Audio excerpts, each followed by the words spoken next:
hear a variety of voices and identify common denominators while promoting international actions that are better coordinated. During our intervention at the symposium, we reiterated that for the DR, supporting Haiti in overcoming this security crisis is not only a national priority, it is also a historic, geographic, shared responsibility. We underscore the need to steadfastly address transnational organized crime. This is one of the great drivers of violence that has beset the Haitian people. We also highlight the efforts that our nation has driven. This includes cooperation with the OAS in the framework of the roadmap for preventing illicit trafficking of weapons, explosives, ammunition. This is a key instrument for guiding our activities in this very critical area. We deeply value the role of the OAS in monitoring the situation on the ground in Haiti and channeling technical and institutional support to strengthen the capacities of the Haitian government. To conclude, we reiterate our strong support of the people of Haiti and the principles of solidarity and shared responsibility, which must guide our collective action. We reiterate our support to all initiatives that contribute to a safer and more stable Haiti. Thank you very much. Passo a palavra. Uruguay is recognized. Thank you very much, Chair. My delegation would like to thank the Haitian ambassador for presenting the results of the symposium seeking urgent solutions to the security crisis in Haiti. And we express our deep concern for the multidimensional crisis that has beset Haiti, as well as the spiraling violence at the hands of armed groups and gangs. This destabilizes the institutionality of the country and violates the human rights of the population. Chair, the well-being and safety of the Haitian people is indispensable not only for Haiti, but the entire region. Seeking solutions to these challenges while respecting the fundamental principles of international law and following Haiti's leadership is fundamental. We are aware of the situation and therefore actively participate in activities underway in the framework of the United Nations and also providing an effective response to emerging challenges. And I'd like to take this opportunity to once again reiterate our commitment to the Haitian people in that context. Uruguay believes it is fundamental for us to deepen our efforts in regional cooperation and promote solidarity and respect for human rights as Haiti faces so many challenges on many fronts. The commitment of consolidating peace, stability, democracy, and sustainable development are essential pillars for our foreign policy, and that will continue to guide our future endeavors. Thank you very much. Costa Rica is recognized. Thank you very much, Chair. Mr. Secretary General Ramdin, ASG, Nestor Mendez, distinguished delegations, good afternoon to all. Costa Rica is grateful for including this topic on the agenda, and also we are grateful for the distinguished ambassador of Haiti to the OAS for her presentation and her report on the results of the symposium seeking urgent solutions to the security crisis in Haiti, held last May 22nd. Please allow me to begin by stating at the outset of my intervention that Costa Rica expresses its deep solidarity with the people of Haiti. Today, they face one of the most complex crises of their recent history. Haiti needs more than ever the commitment of all representatives of this hemispheric community. Our delegation took part in that symposium, and we also expressed that the advancement of TOC and weakening institutions, including legal institutions, the daily suffering of millions of Haitian people cannot and must not be normalized. As a region, we must not allow for violence and impunity and desperation to become the standard. Costa Rica has staunchly sustained that democracy, security, and human rights are intrinsically connected. That is why any solution to the Haitian crisis must focus on human dignity, strengthening the rule of law, and institutional cooperation on the same level. we recognize the major efforts put forth by the Haitian authorities, who today are facing the enormous challenge of recovering territorial control, reestablishing justice, and rebuilding citizens' trust.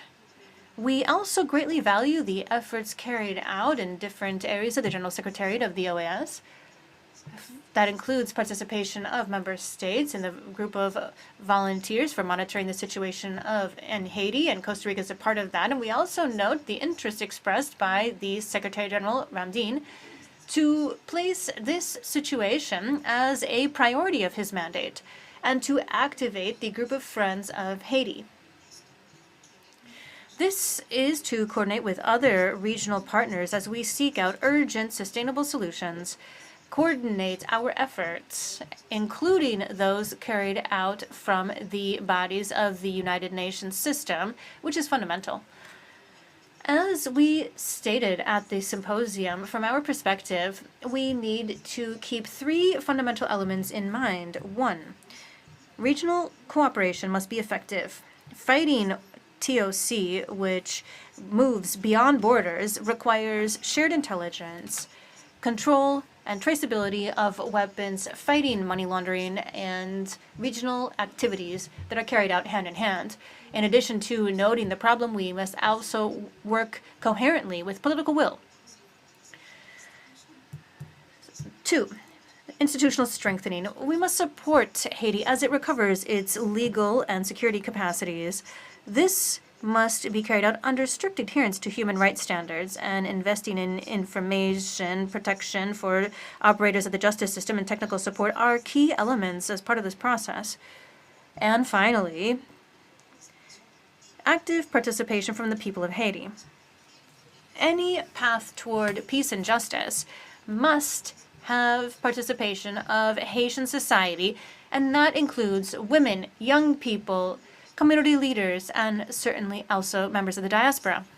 Costa Rica reiterates its commitment to a multilateral and coordinated response based on institutionality, solidarity, and shared responsibility. Haiti is not alone, and it has no reason to be alone. We hope that we will all continue to decisively support the efforts underway in Haiti in order to collaborate on behalf of the people of Haiti and return to them their fundamental right to a life in peace. Thank you very much, Chair. Argentina. Thank you, Chair. Thank you.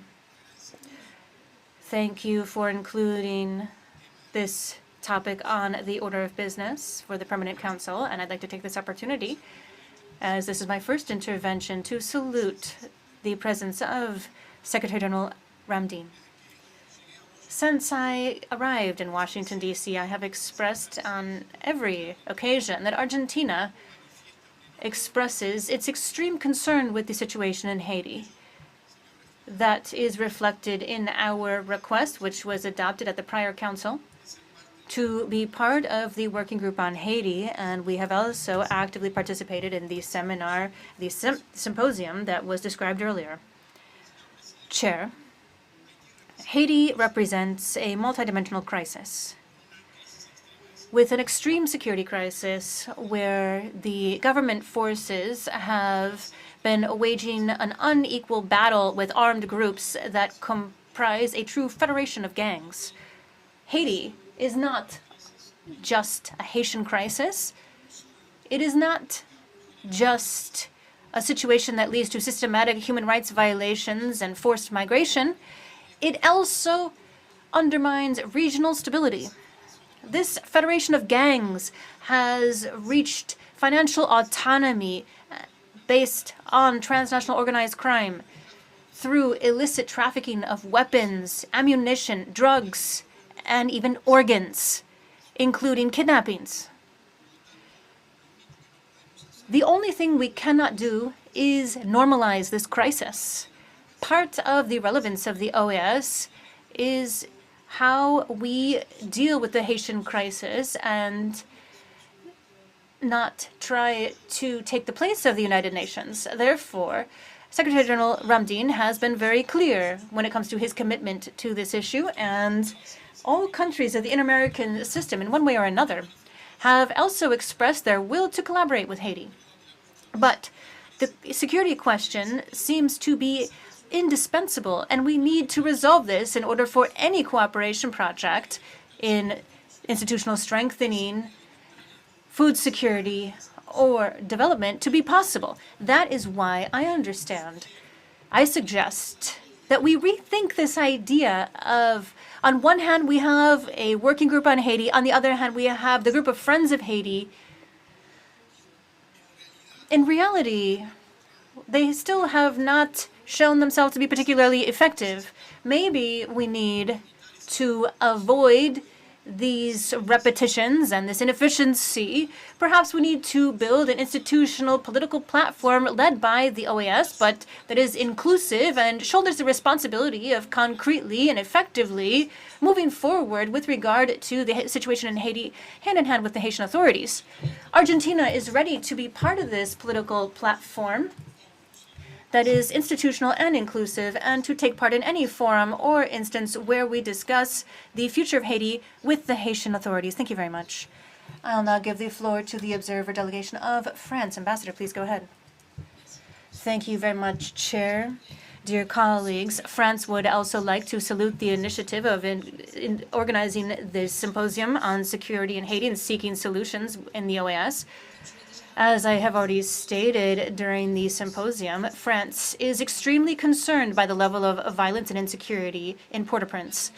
France supports the transitional authorities in Haiti, the Haitian National Police, as well as the multinational mission to support security, and we have contributed about $10 million to that hitherto. This mission needs more resources and more capacities. It is imperative that we have 200,000 members, and we need to ensure that we have interoperability between the mission, the armed forces of Haiti, and the national police. Against this backdrop, Haiti must also carry out its efforts to strengthen the Haitian security forces, the fight against arms trafficking, and the financing of gangs nationally. Haitian authorities must also work with and to investigate those who have been sanctioned and fight corruption. As we saw during the symposium, this is a multidimensional crisis. I would also like to reiterate France's commitment on every front. France gave about 45,000 euros in 2024 for bilateral efforts in Haiti, 10 million in security, as I already stated, but also 16 million in humanitarian aid for the most vulnerable, 16 million for development projects in healthcare, education, governance, agriculture, and training teams, as well as equipment and infrastructure. 1 million euros for supporting our cultural and academic cooperation through the French Institute in Port-au-Prince, 5 Alliances Françaises around the country.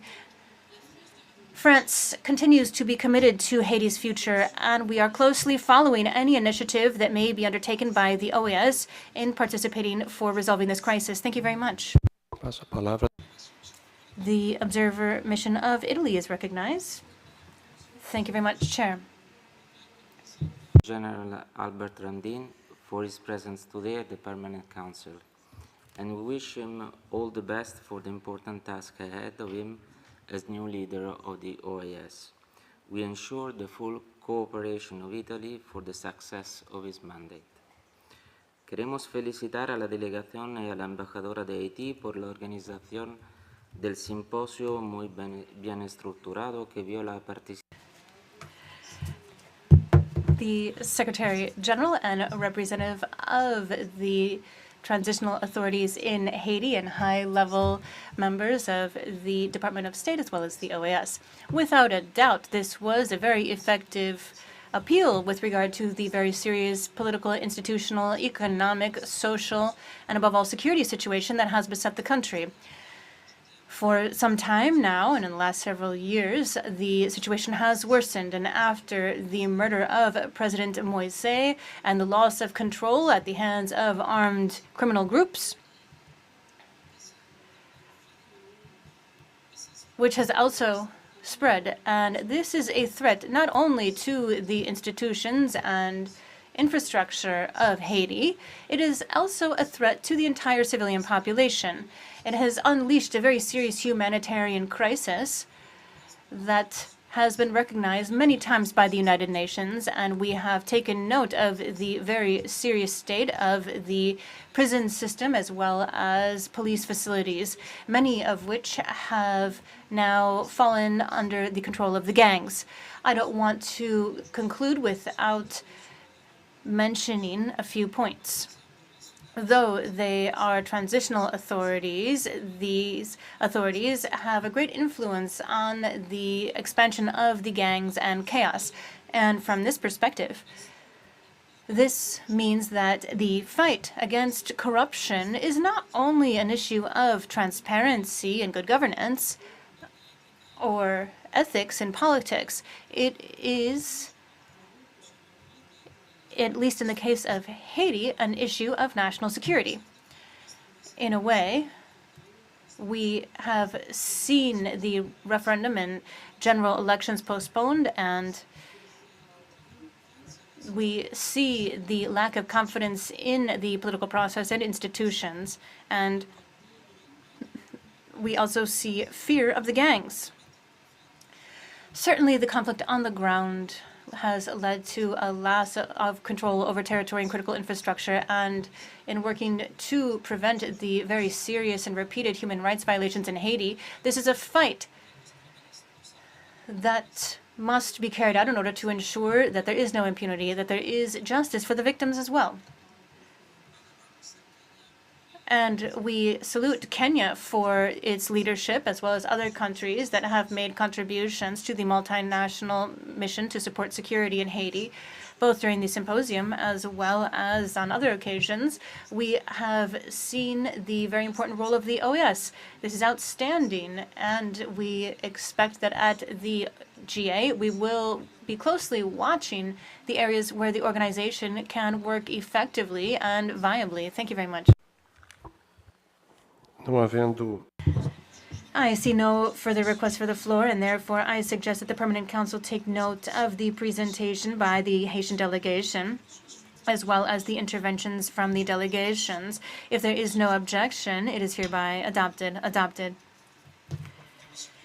The next item on the order of business, I'd like to ask the Permanent Council if we can agree on the text of the draft resolution titled Recognizing the Contributions of Pope Francis to Inter-American Values, presented by the Permanent Missions of Antigua and Barbuda, Argentina, Belize, Bolivia, Colombia, Costa Rica, El Salvador, Ecuador, Guatemala, Honduras, Panama, Paraguay, DR, and St. Vincent and the Grenadines. This is contained in document CP/Doc 6109/25 Rev 1 in order to submit that for consideration at the 55th regular period of sessions of the General Assembly. If there is no objection, it is hereby agreed. The United States is requesting the floor. Mr. Chair, thank you. Colleagues, on behalf of the United States, we join fellow delegations in expressing our respect and paying a posthumous tribute to His Holiness Pope Francis. Throughout his pontificate, Pope Francis championed the dignity of every individual and the power of dialogue across faiths, ideologies, and cultures. He demonstrated a direct engagement with the inter-American system, including his meeting with Secretary General Magro in 2015, and his support for the establishment of the Vatican's Permanent Observer Office to the OAS in 2019, a gesture that reflected his enduring commitment to hemispheric cooperation. Pope Francis was a consistent and courageous voice in defense of religious freedom and against anti-Semitism. The United States appreciates the efforts made to honor these contributions through this resolution. At the same time, we wish to note that we will have additional observations on the draft text beyond the edits already shared earlier this week with several proposing delegations. In light of this, we are not yet in a position to support the resolution's approval for transmission to the General Assembly and look forward to continued constructive dialogue with all delegations. As President Trump said following Pope Francis's passing, rest in peace, Pope Francis. May God bless him and all who loved him. Thank you. I'm sorry to tell the American delegation that we have already adopted this resolution. I dou a palavra agora para And now I'll give the floor to the Observer Delegation of the Holy See. Chair, very briefly, the Holy See would like to express its thanks to the proponing delegations of this resolution, as well as all of those who have joined the adoption of the document. The Holy See is very grateful and recognizes the expressions from the member states of this organization with the teachings of the Pope Francis, as well as defense of human rights, respect for dignity of all persons, calls to universal fraternity and the promotion of peace, as well as care for creation. The Holy See would also like to ensure that the current Pope, Leo XIV, in his request for all people, continue to hear the clamor of the impoverished, the needy, those who have been marginalized, as well as the challenges that characterize our era when it comes to protecting creation, to AI, as he stated before the diplomatic body accredited to the Holy See just last May 16th. Thank you very much, Chair. Faço respeitoso e atento. I'd like to respectfully call on the delegations that are still pending the presentation of draft resolutions for the GA to please, without delay, carry out the necessary consultations with other delegations in order to achieve a consensus ahead of time. And the last regular session of the Permanent Council before the GA will be on June 18th, and that will be the last opportunity for those drafts for the GA to be the subject of consensus and then be sent for approval during the first plenary session, and otherwise they will be sent to the General Committee in Antigua and Barbuda. For consideration of the next item on the order of business, I'd like to give the floor to the delegation of Canada to present the draft resolution requesting the Inter-American Juridical Committee examine the legal implications of arbitrary detention in relations between states in document CP/Doc 6111/25. Ambassador Savage, I give you the floor. Thank you very much, Chair. I'm honored to present the draft resolution entitled requesting the Inter-American Juridical Committee examine the legal implications of arbitrary detention in relations between states. This initiative is supported by the constructive exchange that has taken place in this same council on May 21st, during which the member states reiterated their collective interest in promoting greater legal clarity and cooperation in the face of the phenomenon of arbitrary detention, which takes place in various contexts and relations between states. This initiative is also based on the work that we have undertaken during the last GA in Asunción. As we are all aware, the use of unlawful or arbitrary detention by one state against nationals of another state, particularly for coercive or political purposes, represents a direct challenge to the fundamental principles upon which our inter-American system is based, namely the rule of law, sovereign equality, and the peaceful resolution of disputes. It is also undermines trust among nations and poses a serious risk to the international stability and cooperation. In this context, the draft resolution before you proposes three actions. First, it requests the Inter-American Juridical Committee, pursuant to its mandate under Article 99 of the OAS Charter and Article 2 of its statute, to include this topic in its 2026 program of work. Second, it invites the committee to draw upon international legal instruments, jurisprudence, and customary norms, including the findings of the UN Working Group on Arbitrary Detention and the Independent International Panel on Arbitrary Detention in State-to-State Relations, to help identify applicable legal principles and strengthen the inter-American legal framework. Third, it encourages the committee to consult, as appropriate, with other bodies within the inter-American system, most notably the Inter-American Commission and the Inter-American Court of Human Rights, to benefit from their experience and jurisprudence in the matter. Hostage diplomacy impacts individuals, families, and communities, and its use is incompatible with the values we collectively uphold in this Council. We believe this resolution is prudent, constructive, and principled, a step towards strengthening the legal safeguards that underpin our hemispheric community and the safety of our citizens. We welcome the engagement of all delegations, and we hope we can count on your support for this initiative. Thank you.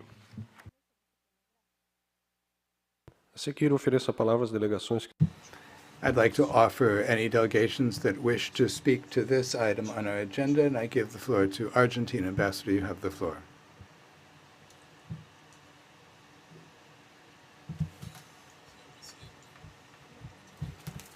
Chair, colleagues, the delegation of the Argentine Republic would like, first of all, to thank the delegation of Canada for having to draw the Council's attention to a topic which is of great current significance, which is to say the legal implications of arbitrary detention in interstate relations. We'd like to express our backing for the contents of the draft resolution that is being presented today. We believe that this text reflects in a balanced and constructive manner the spirit of legal dialogue that is characteristic of this organization. In particular, we note that the draft is based on the essential principles of the rule of law, sovereign equality of states, and peaceful dispute settlement, all of these fundamental pillars of the Charter of the OAS. In addition, Argentina recognizes and values the role of the Inter-American Juridical Committee as an advisory body on legal matters. As established by the Charter of the OAS and the statute of that committee, its contribution to the progressive development and codification of international law in this hemisphere has been constant and meaningful. Therefore, we think the request made in this draft proposal for the committee to examine this topic in its upcoming working program is totally on point. In this context, and considering the painful experiences suffered by our society in dark periods of our history, and the current pain in respect of Argentine citizens who were disappeared under the Maduro regime in Venezuela, we think that it is of the utmost importance to co-sponsor this draft resolution, and we do so convinced that its adoption will contribute to strengthening the inter-American corpus juris and promoting respect for human rights and international law in our mutual relations. Thank you very much, Chair. I now give the floor to the delegation of the United States. Thank you, Chair. The United States is pleased to join in support of the draft resolution entitled Request to the Inter-American Juridical Committee to Examine the Legal Implications of Arbitrary Detention in State-to-State Relations. We commend Canada's leadership in advancing this important initiative. As we noted during the May 21st session, the United States has observed a troubling increase in the use of arbitrary or wrongful detention by certain governments as a tool of political coercion. This includes the Maduro regime's unjust detention of foreign nationals, among them U.S. nationals, without respect for fair trial rights or consular access. These detentions not only violate international law, but inflict profound harm on victims, their families, and communities. We believe that sending this issue to the Inter-American Juridical Committee for consideration is a constructive and necessary step. Strengthening regional legal standards and enhancing cooperation can help deter such practices and affirm our shared commitment to the rule of law and human dignity. We respectfully suggest a minor textual refinement replacing the phrase sovereign equality with sovereignty, which we believe more accurately reflects the intended concept in this context. With this in mind, we do support the timely adoption of this draft and look forward to the committee's important work ahead. Thank you. Não havendo mais pedidos de palavra. There being no other delegations asking for the floor, the chair suggests that the Permanent Council take note of the presentation made by Canada and that we suggest that it engage in appropriate consultation so as to adopt this draft resolution at the appropriate time. There being no objections, it is so agreed. It is agreed. As the next item on the agenda, and mindful of the request by the delegation of Ecuador as coordinator of the group of Friends of Freedom of Expression and Journalism of the OAS, we shall now mark the World Day of Freedom of Press. To this end, I give the floor to the delegation of Ecuador. Thank you, Chair. In the context of commemoration of World Freedom of Press Day, established by the General Assembly of the United Nations, Brazil, Canada, Chile, Costa Rica, Ecuador, Honduras, Panama, Peru, the Dominican Republic, and Uruguay reaffirmed their commitment to the promotion and protection of the fundamental right to freedom of expression and press freedom in the Americas. The practice of journalism, or exercise of journalism, is one of the most important expressions of the freedom of expression and the right to receive and to disseminate information.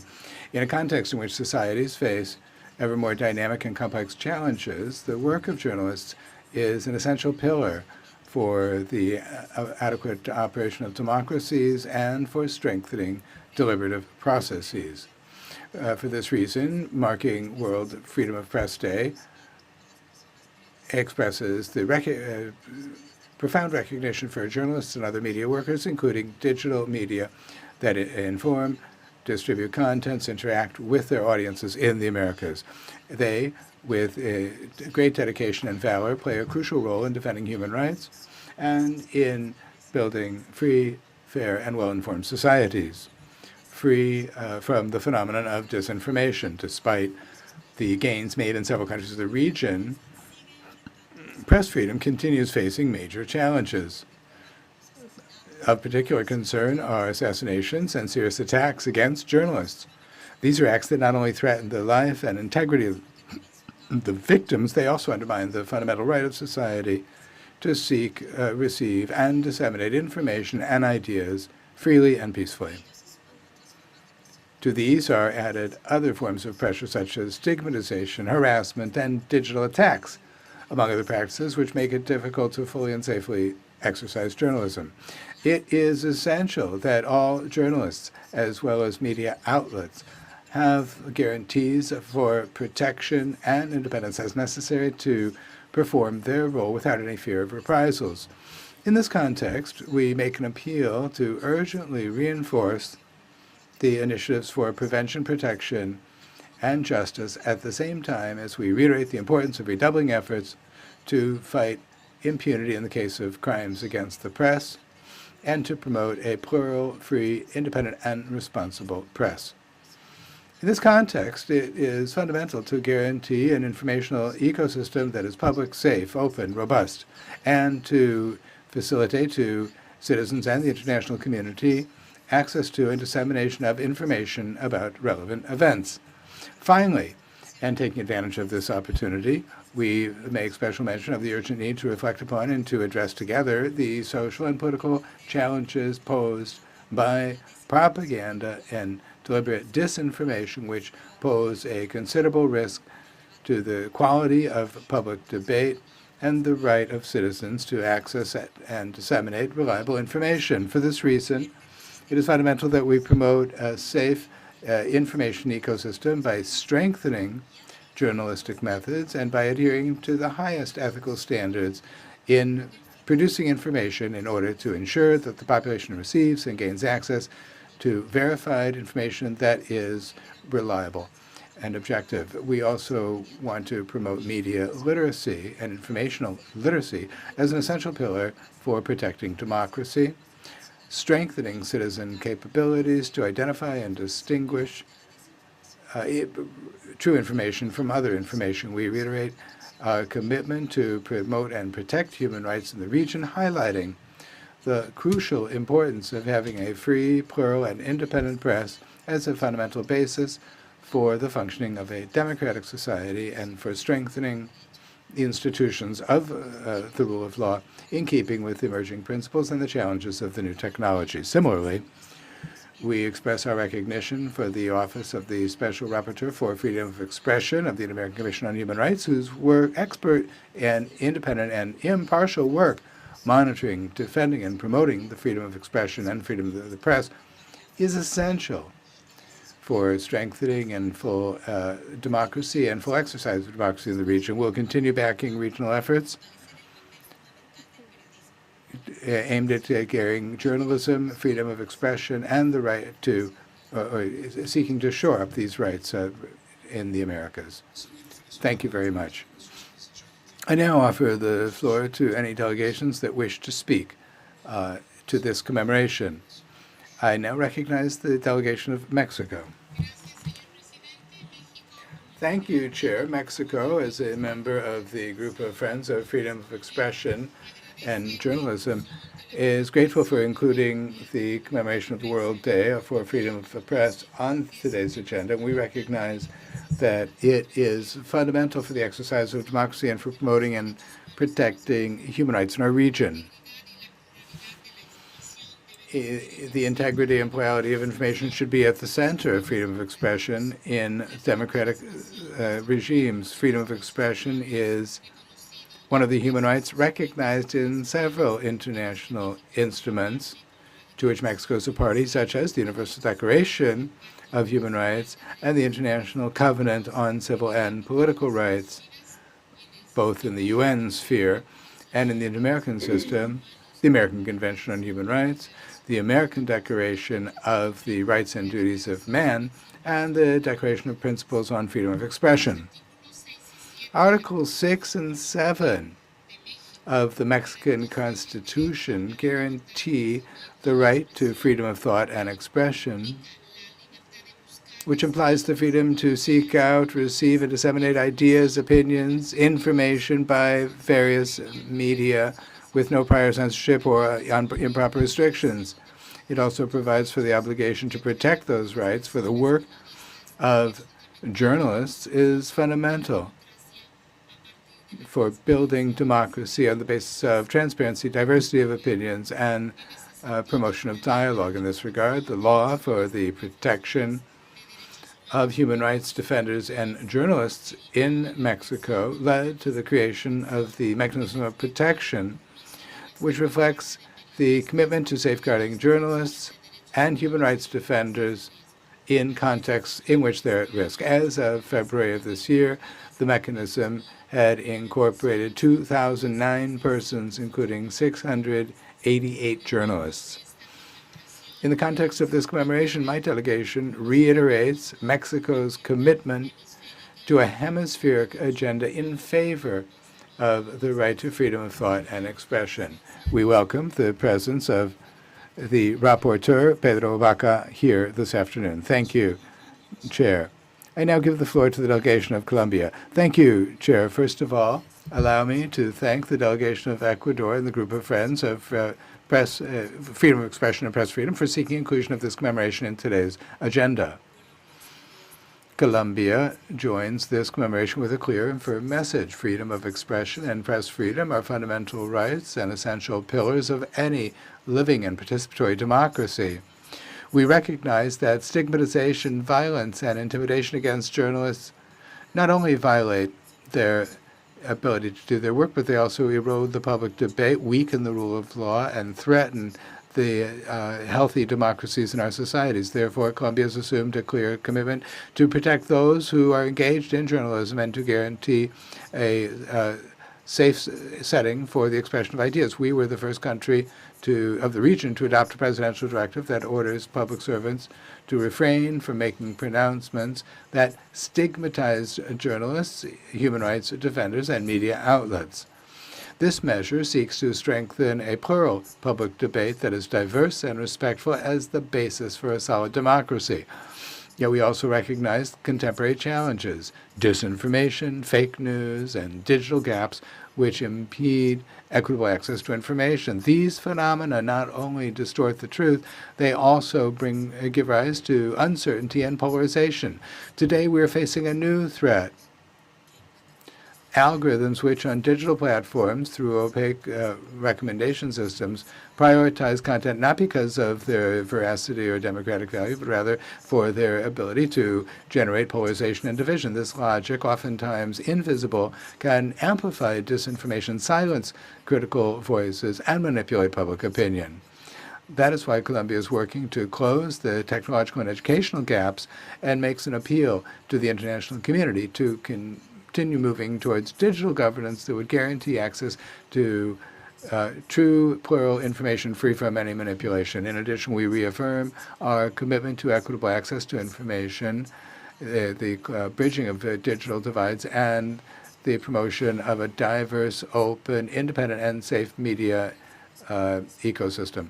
Colombia reaffirms its commitment to freedom of expression as a fundamental principle that is at the very basis of democracy, guaranteeing that all citizens can voice their ideas and opinions freely is essential for ensuring political participation and full exercise of human rights.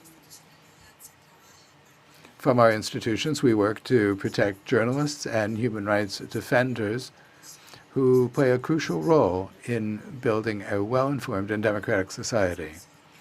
Freedom of expression is vital for expressing or for attaining the truth and justice in our country and throughout the region. Freedom of expression should not be a privilege enjoyed by a few, but a right enjoyed by all. And only by guaranteeing it will we be able to build a more just, well-informed, and freer society. Thank you very much. I now give the floor to the delegation of Paraguay. Ambassador. Thank you very much, Chair. First of all, I'd like to welcome the Special Rapporteur for Freedom of Expression, Pedro Vaca, who is here in the hall. I would also like to thank the delegation of Ecuador as coordinator of the group of Friends of Freedom of Expression and Journalism for asking to include this important commemoration of World Press Freedom Day on the order of business for the session. The American Convention on Human Rights at Article 13 expressly states that every person has the right to freedom of thought and expression, which also includes the right and freedom to seek, receive, and disseminate information and ideas of all sorts without prior censorship. This precept has been elevated to the Constitution in Uruguay after the return to democracy in 1989 and the ratification of the American Convention on Human Rights as law number 1/89 of our new political era. My country was able for the first time in its country in 1992 to come up with a constitution including the representation of all sectors of our society. Article 26 of the Constitution not only guarantees freedom of press, as well as the dissemination of thought and opinions, it also clarifies that that freedom will be exercised, and I quote, without any censorship, without any limitations other than those set forth in this Constitution. That is why we are convinced that freedom of the press, or freedom of expression, is a fundamental pillar of any democratic society, and that it can also be a tool for transparency, accountability, and citizen participation. That is the case of Law 5282/14 of Paraguay, titled Free Citizen Access to Public Information and Government Transparency. It has promoted public scrutiny of government acts where the press plays a very important role when it comes to investigating and disseminating complaints, thereby helping to bolster the rule of law. This law invites us to reflect not only on the impact of the work of the legislature to transform our societies, but also to reflect on our role in multilateralism, for it was based largely on the Inter-American Model Law on access to public information, which was drawn up in turn by mandate of the General Assembly of the organization, specifically OP9 of 2009 resolution, which was approved on 4 June 2009. Chair, before I conclude, I'd like to highlight the public and unequivocal support that Santiago Peña, our head of state, has expressed repeatedly when it comes to press freedom. He himself has called total and unconditional support. This is as one of the many signs of this commitment. President Peña, in October of last year, went to the opening of the 80th Assembly of the Inter-American Press Association, which was held in Córdoba, Argentina. And on that occasion, the Declaration of Chapultepec of 1994 was cited. Picking up on the words in Article 1 of that declaration, I would conclude by stating, and I quote, "There is no person or society that is free without freedom of expression and freedom of press, the exercise of which is no concession from the authorities, but rather an inalienable right of the people. Thank you very much. I now give the floor to the delegation of Haiti. Ambassador.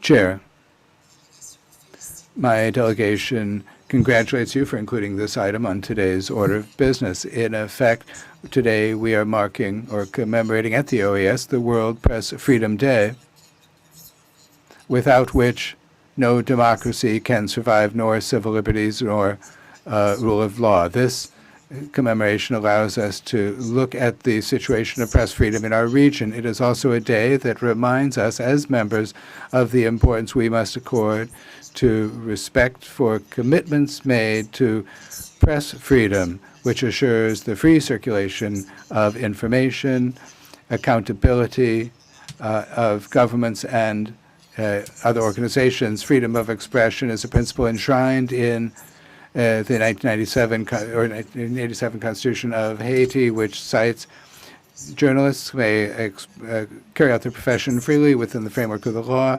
This cannot be subject to any authorization or censorship other than in case of war. Chair, this day calls on the people to become more aware of the importance of press freedom. It's important to disseminate this through collective actions of human rights organizations and political initiatives. It's also essential to raise awareness as to the importance of this freedom and to support journalists in danger. This commemoration calls on us to reflect on the debate among media professionals and society in general on the problems that affect press freedom.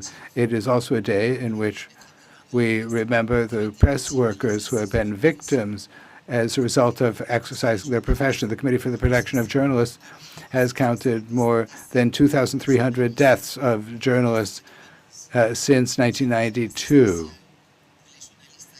We are particularly thinking of Haitian journalists who have been the victims of the violence of the armed gangs who terrorize our population.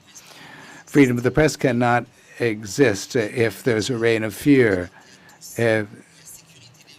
This is the freedom for us all, and freedom of expression is not a privilege. It's a basic need of any democracy. We need to defend it and preserve it day after day. My delegation reiterates the government's support for the media, journalists, and all of those who fight for full justice and for full freedom of the press. Thank you very much. I now give the floor to the Observer Delegation of France. Ambassador, thank you very much. Chair, ladies and gentlemen, ambassadors, permanent representatives, dear colleagues, allow me to welcome this initiative taken by the member states of the OAS Group of Friends of Press Freedom to mark World Press Freedom Day today. On the occasion of this day, France reaffirms its support for the freedom to inform and to be informed, which is essential for any democratic society, and it condemns violence carried out against journalists and media workers, campaigns to manipulate information, as well as restrictions on press freedom in any number of countries worldwide. France reiterates its commitment to freedom of the expression, press freedom, and the freedom of journalists to do their job. And we pay tribute to all of those who risk their lives day after day to convey free, plural, and reliable information which is necessary for democracy, as well as we pay tribute also to those who've lost their lives while carrying out journalists. Last November, the latest edition of the Anna Politkovskaya Prize was given. This year is the 10th anniversary of Resolution 2222 of the UN Security Council regarding the protection of journalists in conflict zones, adopted in May 2015 at the initiative of France and Lithuania. This resolution recalls that journalists should be protected, including in the most dangerous contexts, and that attacks on their security are unacceptable.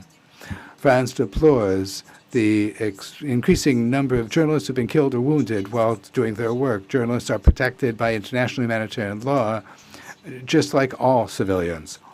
France will present a resolution on the protection of journalists at the Human Rights Council in Geneva, which is to be carried out from 6 June to 11 July of this year. France will continue to mobilize the international community to support a world space for free information that is democratic and reliable through the Partnership for Information and Democracy, which brings together 55 states, many of them from the Americas. France contributes to pluralism of information and the economic sustainability of independent media outlets through its operator, Canal France International, and its contribution to the International Media Fund. It supports the initiatives to build greater confidence in journalism, which is a norm developed by Reporters Without Borders to support norms for reliable information and ethical journalism. While AI is transforming media systems, new risks come up. Uncontrolled automation of information, algorithmic manipulation, amplification of non-authentic content, manipulation of information on a large scale.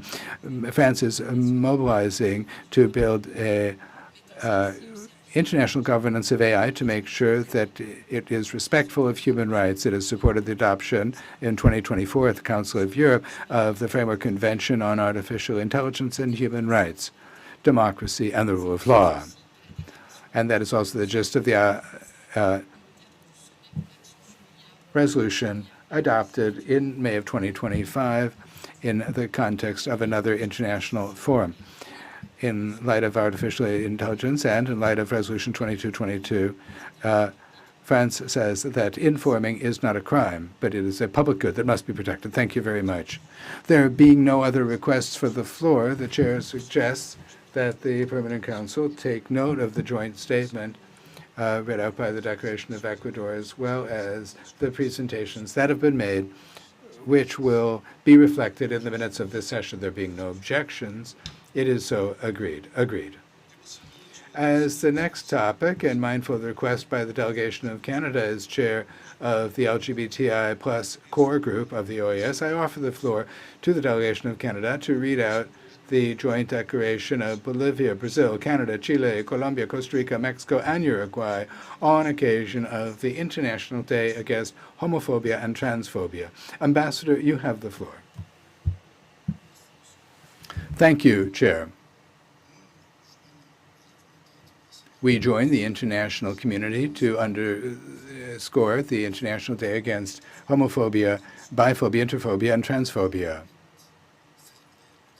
which was held or marked on 17 May, not only to reaffirm the dignity and rights of all persons, whatever their sexual orientation and their gender identity or expression or their sexual characteristics, but also to address the harsh reality that millions of people continue to experience in our region. A truly inclusive society are those that take in and protect all human diversity. Aware of the interconnection of identities, we encourage support for all persons, particularly those who face multiple forms of discrimination. The marginalization or criminalization based on sexual orientation, gender identity, or sexual characteristics undermine efforts aimed at promoting equality and inclusion.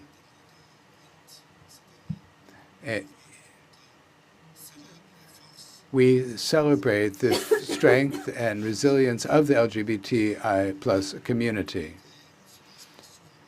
Despite often insufficient financing and constant measures, this community is at the vanguard of the struggle for equality, urging government institutions and societal institutions to be up to the principles they proclaim. Nonetheless, challenges persist. According to the most recent World Report of ILGA World, more than 60 countries continue to criminalize relations between persons of the same sex, and many of these are in the Americas.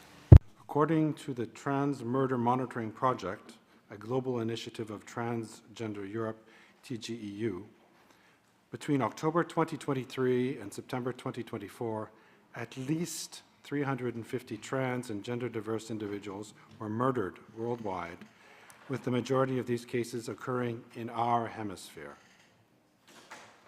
The majority of TGEU's recorded murders are of trans women. These are not simply abstract statistics. They are lives cut short by hate, enabled by silence, and too often ignored by the systems meant to protect them.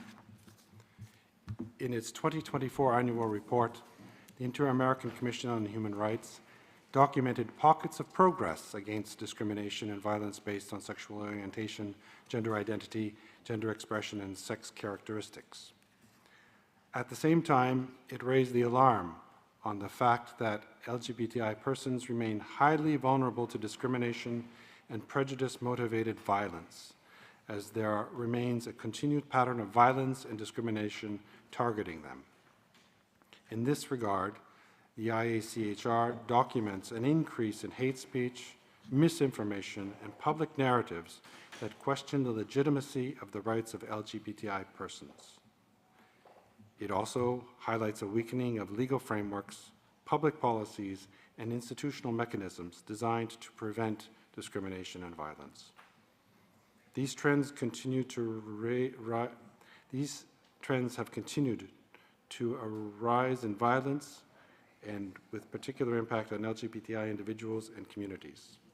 Historically, the Commission has granted precautionary measures to protect the life and integrity of LGBTI persons facing violence.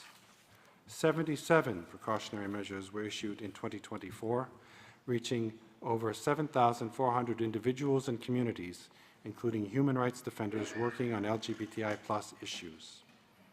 These mechanisms are not just administrative instruments, they prove to be lifelines. Likewise, we take note of the IACHR's continued efforts to bring visibility to other challenges that may fall outside the precautionary measures system via press releases and public statements. For instance, the recent calls to protect lesbians from gender-based violence and to ensure trans persons' rights to health. Further, the Commission's outreach and training efforts underscore what is possible when we invest in inclusion. In 2024 alone, over 34,000 individuals participated in training and promotional activities on Inter-American human rights standards, with over 4,000 receiving in-depth instruction. The IACHR's rapporteur on the rights of LGBTI persons reaches grassroots organizations through in-person and virtual trainings with the goal of enhancing their capacities to monitor and promote human rights. Similar activities are also made available to state authorities entrusted to guarantee the rights of all humans under their jurisdiction. This is the power of the Inter-American institutions in partnership with civil society, national governments, and other stakeholders. Building capacity, building safety, building justice. While aligning legal frameworks with human rights standards is crucial, it alone cannot ensure substantive equality. Discrimination must be paired with public education. Institutional safeguards must be matched with cultural transformation. And protection mechanisms must be adequately resourced, swiftly applied, and universally respected. The LGBTI+ core group reaffirms its shared commitment and exhorts all members to support the decriminalization of same-sex relations and the legal recognition of diverse gender identities and expressions, to advocate for the prohibition of so-called conversion therapies, which the Inter-American Commission on Human Rights, following findings by the United Nations and other bodies, have recognized as ineffective, harmful, and in some cases tantamount to torture. To strengthen hate crime legislation, improving data collection, and ensuring timely investigations and redress for violence against LGBTI+ persons. To consider the creation of a path to reconciliation and memorialization for the LGBTI+ victims of hate. To invest in public education, institutional training, and social dialogue, particularly in communities where stigma persists and misinformation thrives, and to promote the socially and economic inclusion of LGBTI+ people and to ensure their access to decent work. On this occasion of the International Day Against Homophobia, Biphobia, Interphobia, and Transphobia, we have reaffirmed the human rights of LGBTI plus persons as integral and inalienable part of all human rights. We pledge to work collectively towards inclusive, equal, and safe societies for all, in line with our commitments under the international and regional human rights frameworks. Finally, as a visible expression of our shared commitment, we kindly request that the General Secretariat of the OAS consider illuminating the headquarters of the OAS in the rainbow colors during Pride celebrations in the month of June.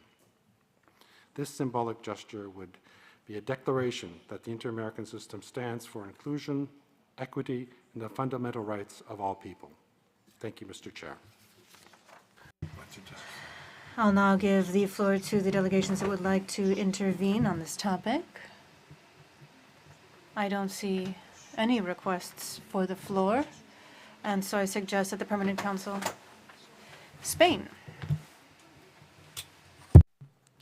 Gracias, señor. Thank you, Chair. Mr. Secretary General Ramdin, I'm proud to speak today in the framework of the commemoration of the International Day Against Homophobia, Transphobia, and Biphobia.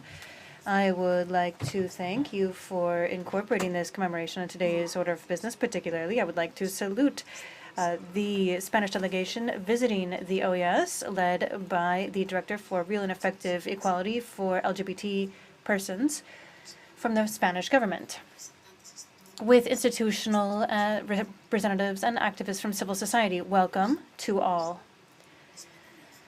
Spain reiterates its commitment to human rights of LGBTQ plus persons, and this is part of our historic, robust support nationally and internationally through our feminist foreign policy.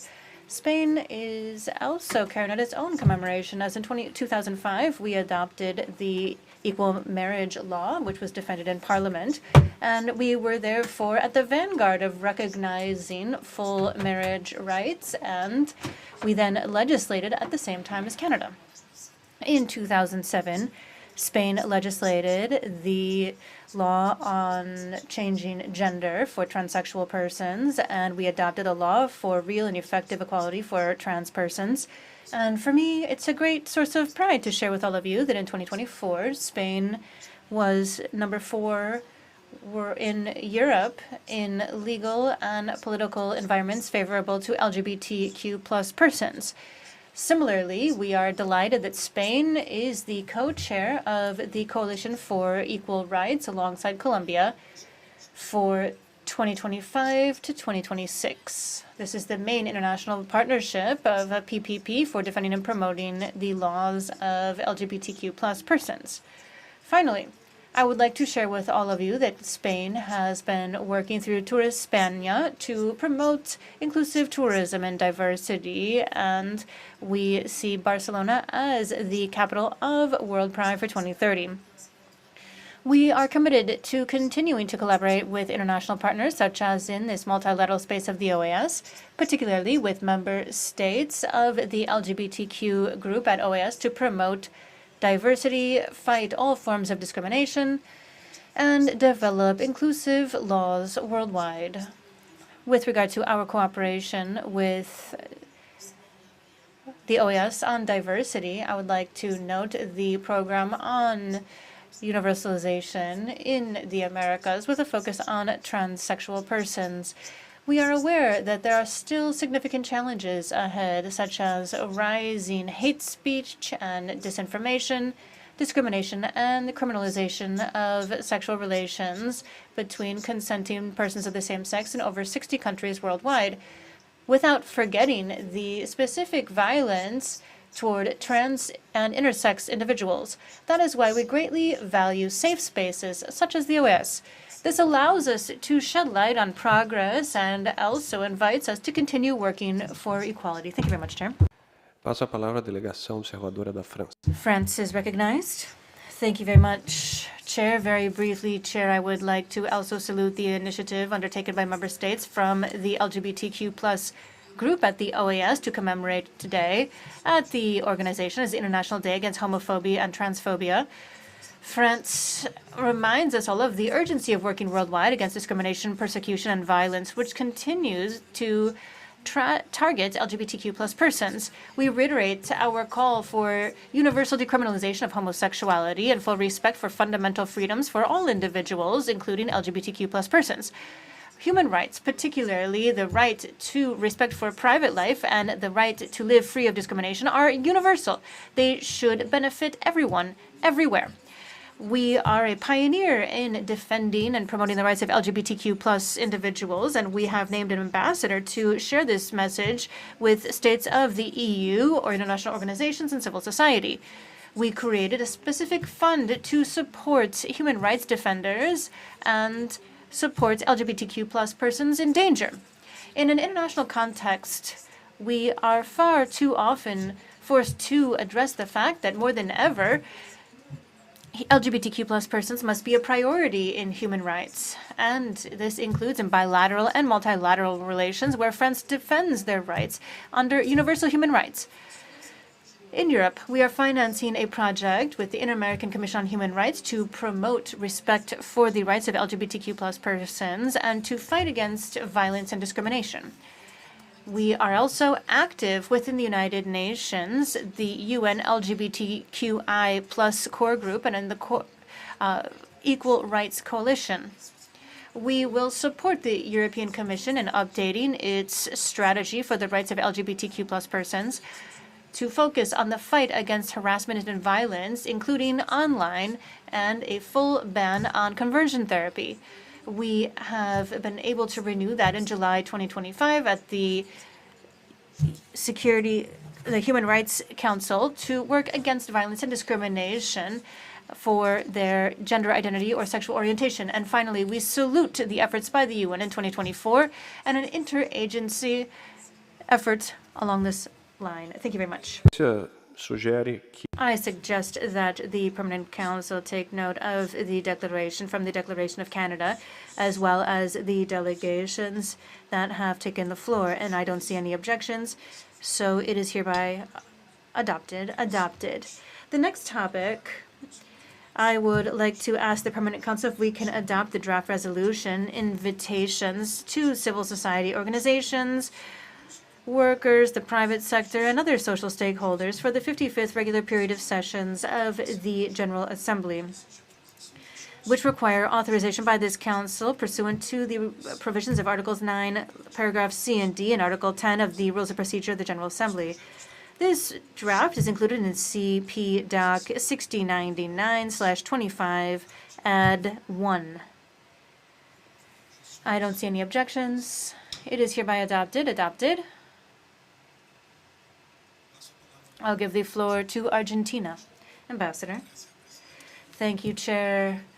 I would like to be constructive, and I don't want to interrupt the consensus, but I just want to share that there are specific associations with one of the associations on the list from Argentina, that is the Civil Society for Civic Rights, Decide Argentina.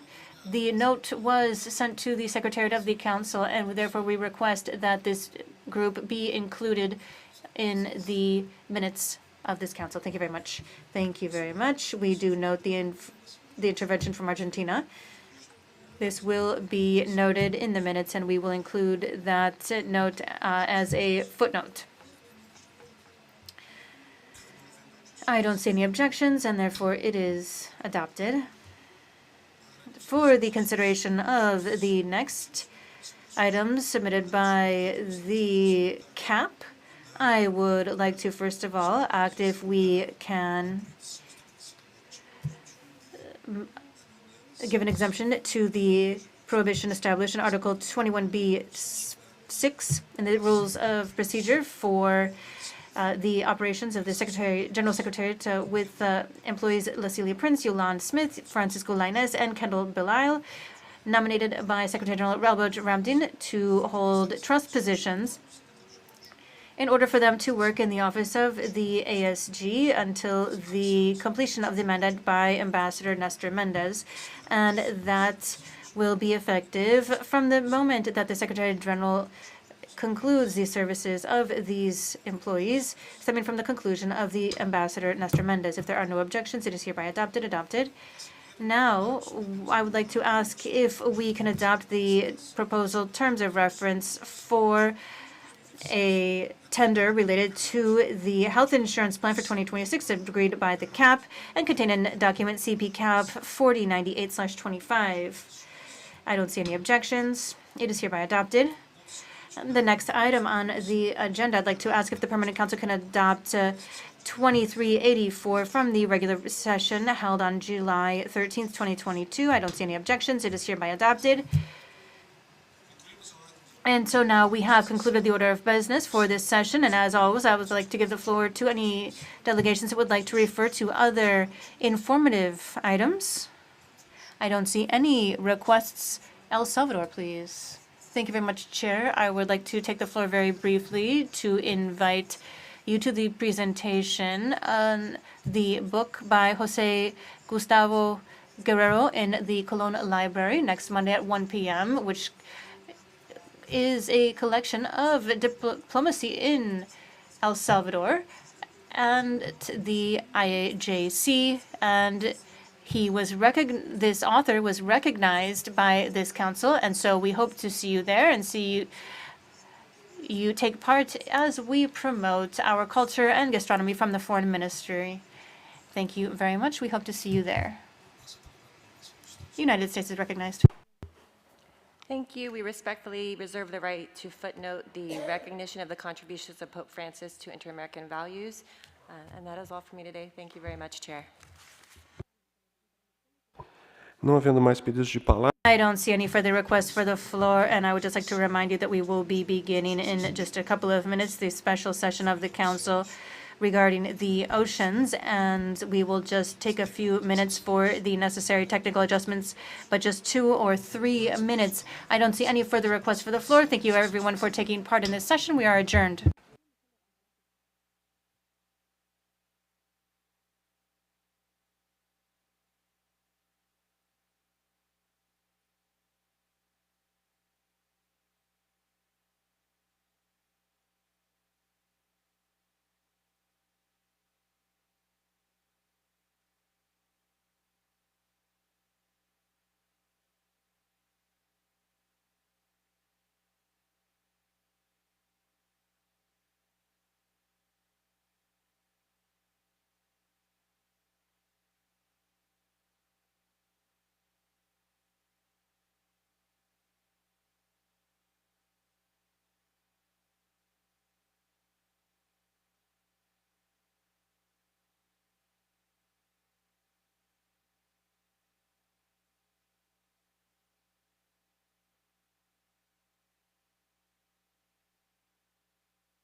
Boa tarde a todos. Good afternoon, everyone.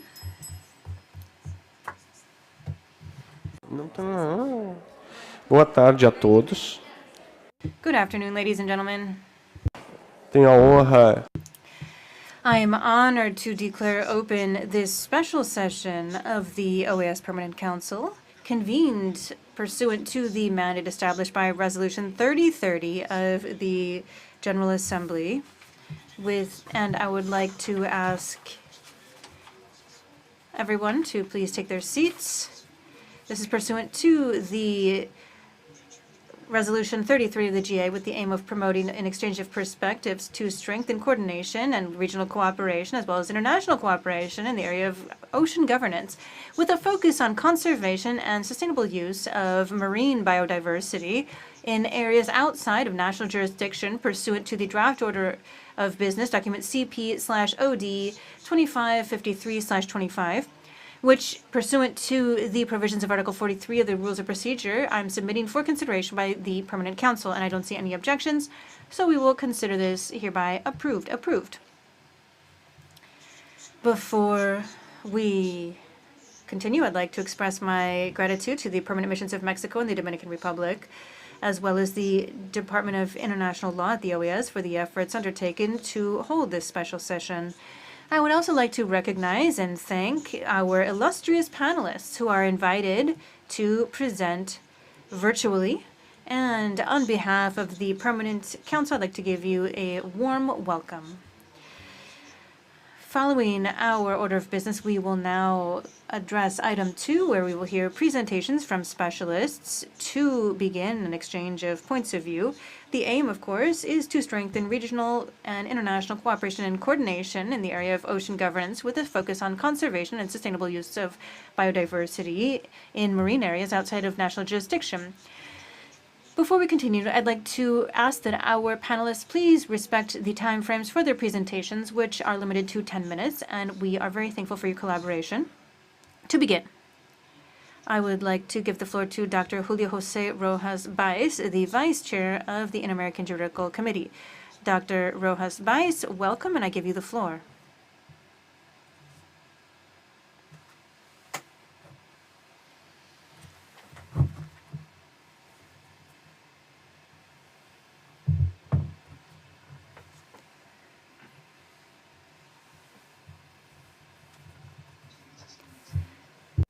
Permítame, en primer lugar, expresar mi agradecimiento por la amable invitación a participar en esta sesión extraordinaria del Consejo Permanente, dedicada a un tema de indudable trascendencia para la comunidad hemisférica y para el orden jurídico internacional contemporáneo. Mi reconocimiento también a la Presidencia por la organización de este encuentro, así como a las misiones permanentes de México y de la República Dominicana por su valioso copatrocinio. La convocatoria de esta sesión constituye una manifestación clara y oportuna del compromiso de la Organización de los Estados Americanos por la to protecting the oceans and progressive development of international law of the sea, understood as a dynamic regulatory body which must respond to emerging challenges faced by mankind in the face of the climate crisis, the loss of biodiversity, and intensive use of marine resources. Certainly, the ocean is an essential component of the global climate system and a fundamental regulator of life on Earth and an irreplaceable source of shared goods and ecosystemic systems. Its conservation is not just a scientific and ecological imperative, it's also a legal and ethical imperative. Therefore, the perspective of international law and inter-American law must serve more equitable marine governance based on cooperation, sustainability, and intergenerational justice. Against this backdrop, I would like to focus my intervention on two interrelated aspects. First of all, the importance of the most recent international legal instrument known as the Agreement on the Conservation and Sustainable Use of Marine Biological Diversity in Zones Outside of National Jurisdiction, known as BBNJ, adopted on June 19, 2023 at the UN. Secondly, I would like to refer to the work promoted by the IAJC with regard to the legal implications of the rising sea levels, which I have been honored to address as rapporteur since joining the committee. The BBNJ agreement is a substantial step forward in the legal architecture of the law of the sea, and it was conceived to complement the UN Convention on the Law of the Sea from 1982, with regard to protecting marine biodiversity in areas outside of national jurisdiction. This is the result of over 20 years of arduous multilateral negotiations that culminated under the outstanding management of Ambassador Rina Lee of Singapore, and the new treaty establishes legal mechanisms for creating protected marine areas at high sea, regulates the access and distribution of benefits from marine resources, and promotes cooperation and studies on environmental impact, and strengthens the scientific and technological capacities of states in development. To summarize, it incorporates fundamental principles of international environmental law, the principle of precaution, the principle of intergenerational equity, and the principle of shared differentiated responsibility. For states of our hemisphere, particularly those with extensive coastlines, insular territories, or emerging maritime economies, the entry into force and then implementation of the BBNJ agreement is a strategic opportunity to consolidate a regional oceanic agenda in line with the SDGs, particularly SDG 14, related to conservation and sustainable use of the oceans, seas, and marine resources. The pressing need of the BBNJ agreement is based on the fact that these marine spaces cover half of the globe's surface, 2/3 of the ocean, and 95% of the ocean's volume, over 225,000 known species that are facing an unprecedented extinction crisis. Ecological connectivity between the deep sea and coastal systems has led to a negative impact in BBNJ zones, and this has a direct repercussion on coastal ecosystems in our member states, particularly SIDS in the Caribbean, where their survival depends on marine conservation. The BBNJ has been considered as a true triumph of diplomacy due to the number and variety of topics involved, the broadly disparate visions between states, and cross-cutting partnerships between them. Achieving the adoption of this treaty required great skill and perseverance, and now we need to create consensus to make it a reality. So far, 24 states in our organization have signed the BBNJ, while 10 have ratified it. The entry into force of the agreement will take place once 60 states express their consent to do so. Now, along with this regulatory process, which is global in scope, we need to ensure that the inter-American space deepens its legal reflection on the impact of climate change on the oceans, and therefore I'd like to refer to the work that has been developed by the IAJC on the rising sea levels and its legal implications in the inter-American regional context. The rising sea levels is not just a hypothetical or distant phenomenon. It's already a reality impacting many states in the Caribbean and continental America. It compromises their territorial integrity, sovereignty in marine spaces, protection for human rights, and the viability of some coastal and insular communities. From the perspective of international law, this phenomenon creates complex legal challenges. What happens when the baselines and maritime borders are changed? How do we protect the sovereignty of a state when its land surface is no longer inhabitable? What mechanisms are there to guarantee the rights of persons who are displaced due to the rising sea levels? And what legal relations are there in line with international environmental law? In the face of these questions, the IJC has been drafting a technical legal study to contribute to the development of regional and international regulation in the area. In the framework of that work, we have distributed a questionnaire to member states. The aim is to collect input on their experiences, legal positions, national priorities, and institutional perspectives in the face of the rising sea levels.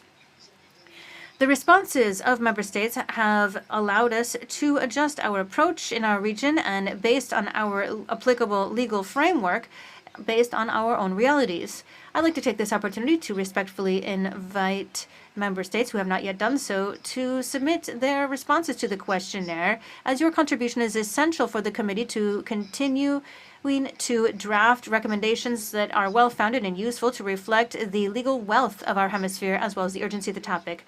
Dear delegations, Chair, we are facing a crucial moment to strengthening the role of international law and ocean governance and the legal response to climate change. The Americas can and should play an active role in these processes, contributing a legal vision that combines technical solidity, a sense of justice, and ecological sensitivity.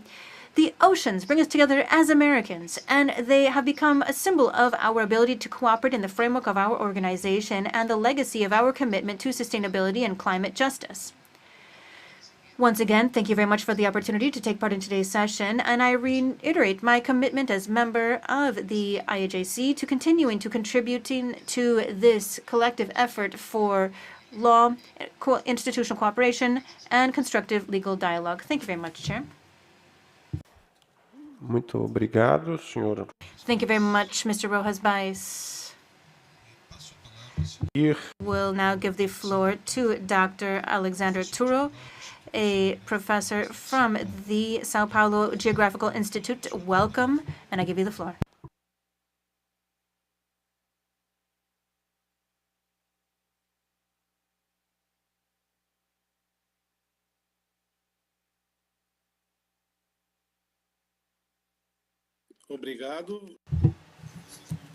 Thank you. Can you hear me? Yes, you can continue. Thank you, Chair. I'm extremely pleased to be here in this lofty forum to raise an issue which is as significant as is that of the oceans.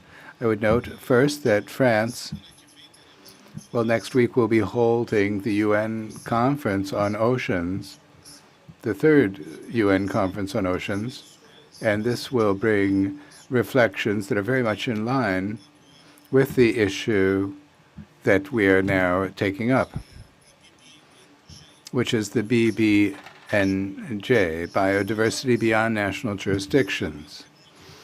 The issue is very important because, in addition to the fact that it has to do with an environment that is far from our eyes, here I'm looking out at the ocean, and when you see the ocean up close, then you are able to perceive some things that linger in people's day-to-day mindset.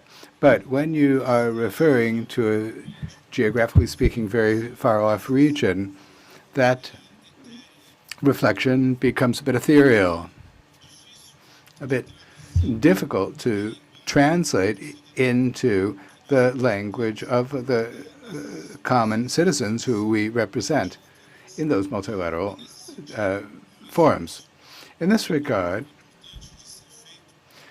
a very important effort needs to be undertaken, as we are doing here, to seek to understand the importance of that environment and the importance of a multilateral agreement like this, which matured over many years until it was recently approved, bringing forward powerful instruments that help people understand how to use resources available and that are offered by the ocean in that region, a region which is understood as belonging to all of humankind, and how we could share those benefits in a more equitable manner. That's what we're talking about. That is what we need to try to translate into a language easier to understand broadly. Now, this environment that is distant and outside of national jurisdictions is really a central element among all of us. This is something we need to grasp. Connection, it connects all the countries of the Americas, but really all the countries worldwide, including those countries that are landlocked. And one element that helps us think about this in very concrete terms is what we call garbage in the sea, marine pollution, which finds no borders. Like the ocean, it doesn't respect borders. And as a result of a problem such as that, it's widely dispersed in an ocean basin and among ocean basins. We have seen pollution that has gone from the Indian Ocean to the coast of Brazil.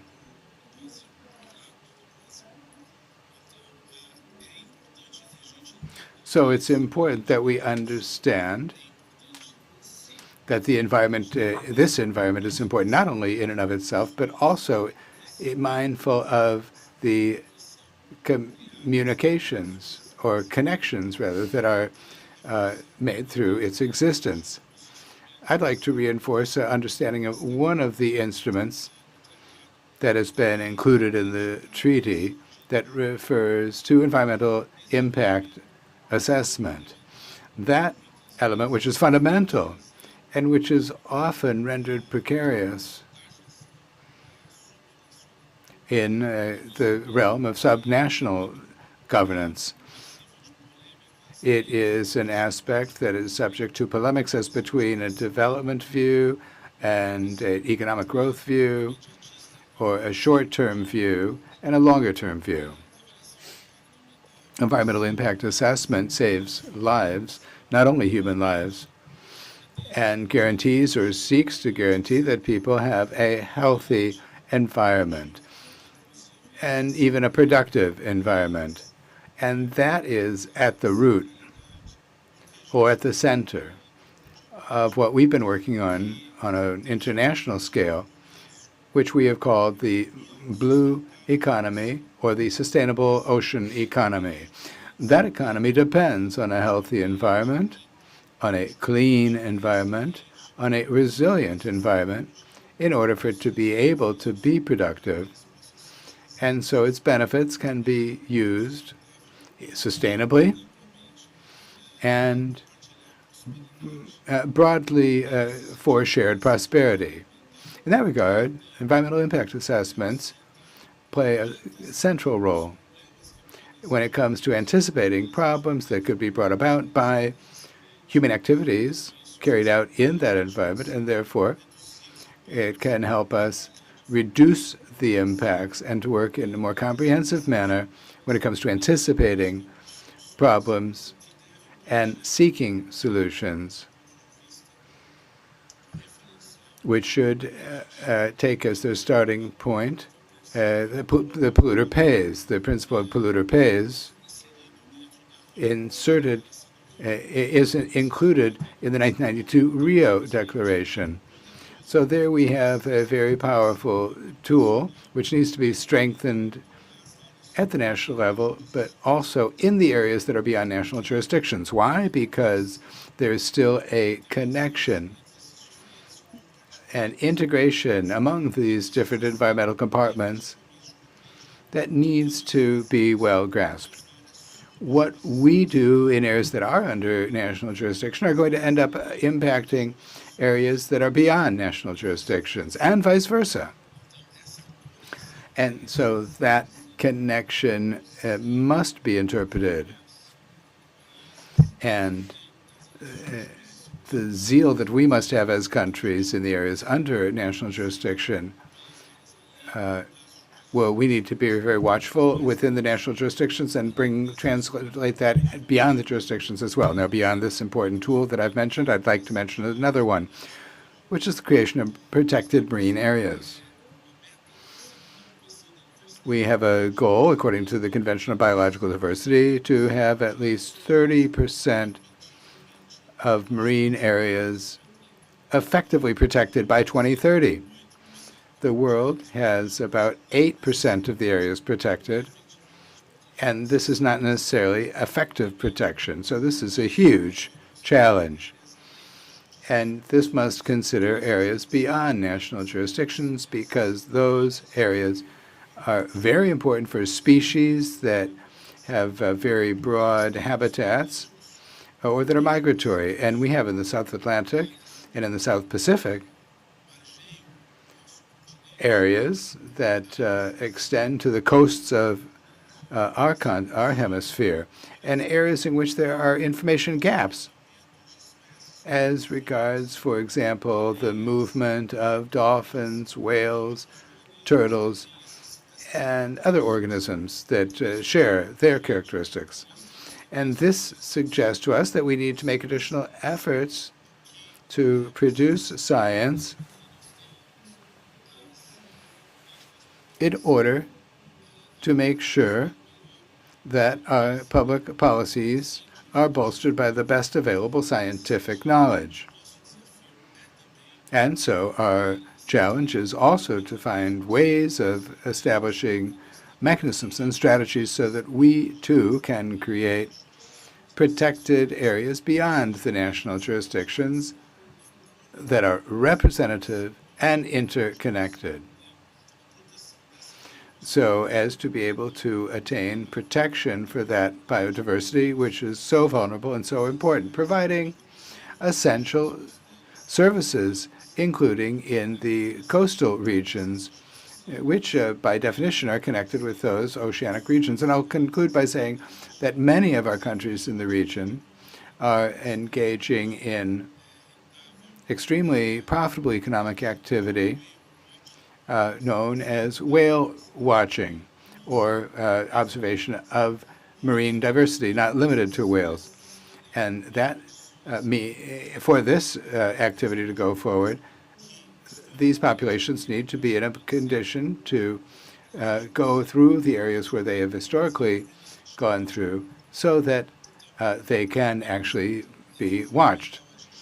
So the message is that it's very fundamental to connect what we do in the national jurisdictions with what we do beyond the national jurisdictions, so as to think holistically, ecosystemically, in an integrated manner, so as to be able to create opportunities for our development, for the development of a sustainable marine economy, backed by effective protection, sustainable protection, and equitable prosperity. I'm grateful for this opportunity, and so long. Thank you very much, Mr. Turo. I now offer the floor to Ambassador Janine Coy-Felsen, who is co-chair of the Committee for the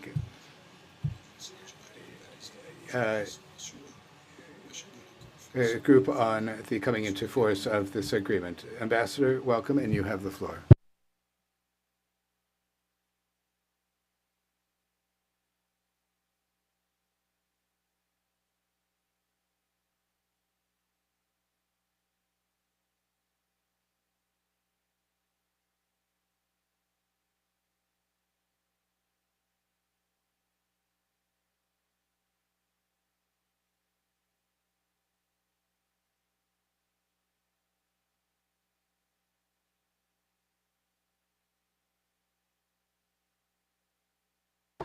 Parece que It appears that the ambassador became disconnected. Is it a technical problem? No, she's back. please proceed. Okay, so my apologies because I'm not in the best setting to make a delivery of a presentation, but I'm going to do my best.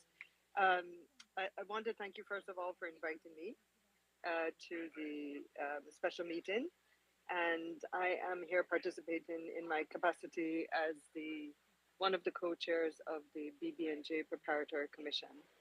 I thought it would be important for me to acknowledge the leadership that the members of the OAS have shown, not only in the current stage of the BB&J agreement as we aim to have it enter into force, but really and truly in making this agreement what it is. Because if it weren't for the Latin American Caribbean countries who participated and advocated very strenuously to ensure that equity was a fundamental part of this agreement, we would not have the agreement we have today. So I wanted to make sure we acknowledge that. And I also think it's really important that we recognize that leadership is consent.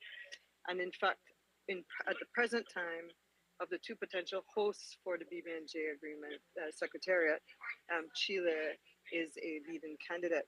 Now, I was not able to hear all the presentations previous to my joining, so I want to assume that I don't need to repeat why this area beyond national jurisdiction is so critical for us, for humanity.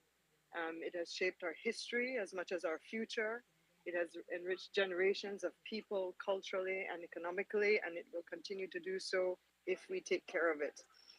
The area that we are going to focus on in the context of the BB&J agreement is a significant, a very vast, and a very unknown space we know more about the moon than we actually know about the areas beyond national jurisdiction. And I think that speaks volumes as to why we need to have this BBNJ agreement come into force. There are many different bodies and frameworks that overlap in this space, but none of them have a comprehensive view of the ocean, and none of them are able to coordinate across the different geographic areas and sectors as this BBNG agreement allows us to do. I am unfortunately not able to share with you my PowerPoint just because of the conditions that I'm joining you in, but I did send it to the Secretariat and I hope you'll have the benefit of it. I will just be very short with how I present. I did want to give you a sense of the state of play of the agreement, take you into where we're going with the preparatory commission, and then look to key moments ahead where I think advocacy and support from the Latin American Caribbean region, but from the OAS members themselves, will be very critical. So as of today, in fact, this morning we had 116 signatories to the BBNJ agreement, 30 parties, 29 states have joined, and one regional economic integration organization, the European Union, has now become a party to the BBNJ agreement. If this momentum is sustained, I think we very well will see the BBNJ agreement enter into force by the second half of 2026. So this is a very positive movement. Overall, with 116 signatories, the coverage is comprehensive, but it's not universal. And what we need to achieve is universality. And of course, there are important pockets that are missing there. So we lack signatories from Africa, from the Middle East, from Central Asia, and of course, there are notable absences, Russia and Japan not being included as well. But let me just highlight here again the importance of Latin American Caribbean, because we have over half of the region already signatories to this agreement, and many were early movers trying to ratify. To date, I think we have 9 countries from the Latin American Caribbean region who have now ratified the agreement. And I think we probably can expect to see more, just given the level of engagement that the region has had so far and continues to have with the BBNJ agreement. Now, you all know that this agreement was hailed as a triumph of multilateralism. I cannot say more to that other than the words that one ambassador who was very instrumental in this agreement, the ambassador of Sierra Leone from the African group, who said that this agreement lays the foundation for fairer treaty making at the international level with equity, fairness, universality, and consequently legitimacy at the core. The BBNJ treaty should not be unique in this regard, but it rather should set a precedent for future international lawmaking. It is that ambition of equitability and fairness in the governance of a common good that sets the BBNJ apart from other frameworks and sets the tone for a new kind of multilateralism and cooperation that we need to see, especially in the space of the law of the sea. I think there's a lot for the Latin American Caribbean region to benefit from this agreement, but so too can the region contribute. And we've seen Brazil has been a leader in this, with especially in the benefit sharing regime. It can be a leader with its expertise and leadership and in ocean governance itself. So the agreement is fairly comprehensive. It has a preamble. It has 12 parts, 76 articles, and 2 annexes. You will not read this before you go to bed, or maybe you will. But it is clear that from the preamble, the BBNJ agreement forms an integral link to the achievement of global ambition for sustainable development, for reversing biodiversity loss, the 30 by 30 ambition, and for confronting the climate crisis. At its core, there are certain principles that are really important to its operationalization, and I want to underscore that principle of common heritage of humankind.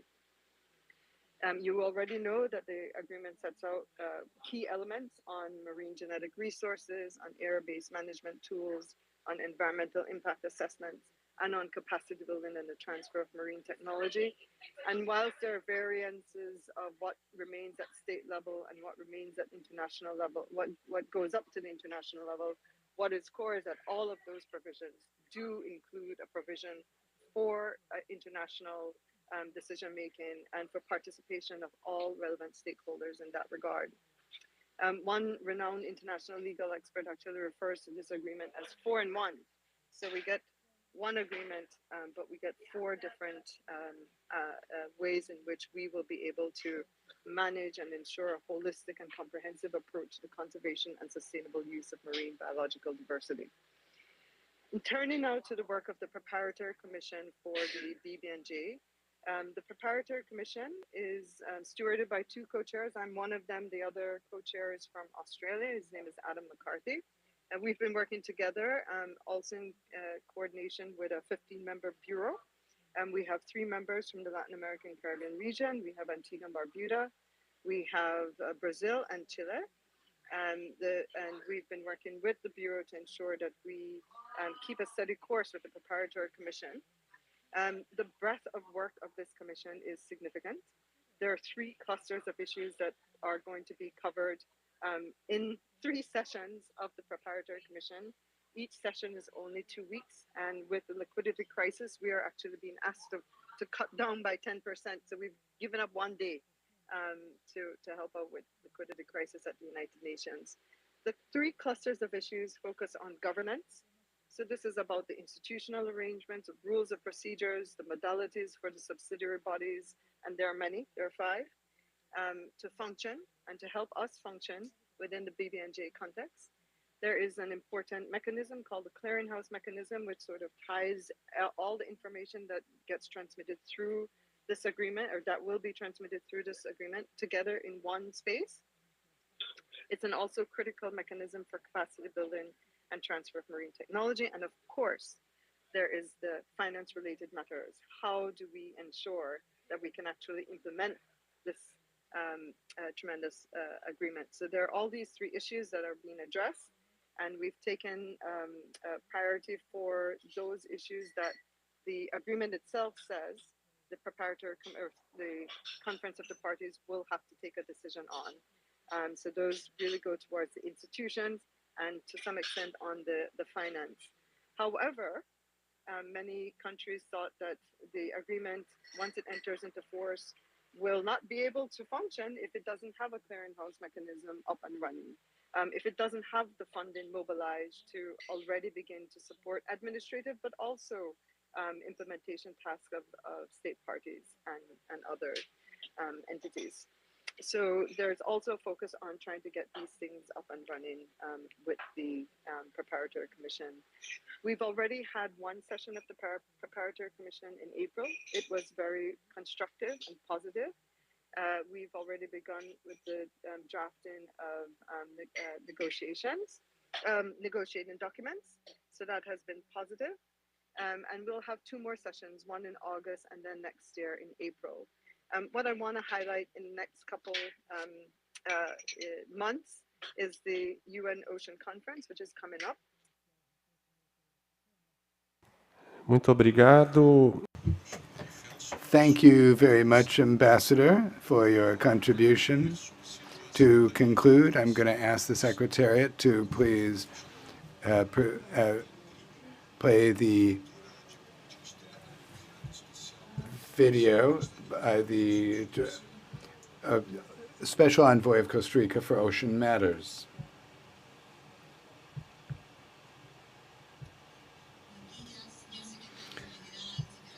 Good morning, Secretary General, Assistant Secretary General, Your Excellencies. It is a true honor to be here with you. Thank you very much for the invitation to speak about a very important issue, as is the ocean.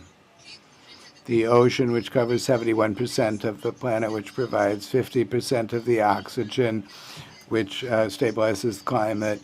It is a source of work, transport of food, 95% of the biosphere, and it produces 200,000 tons of fish that feed 20% of the population and gives work to 60 million people.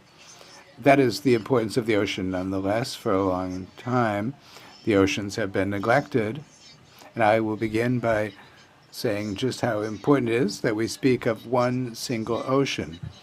We know that there are ocean basins. Most of those who study it speak of 5 oceans. And from a political standpoint, there are 5 issues. But from the environmental standpoint, which is what we're talking about, when we talk about production and protection and health of the ocean, there's only one single interconnected ocean by which we receive the oxygen, 1 of every 2 breaths we take because we have oxygen that has come from the ocean.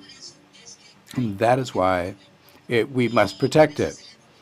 And that is why I celebrate very much that the OAS, where all or the majority of the countries need the ocean, live from the ocean.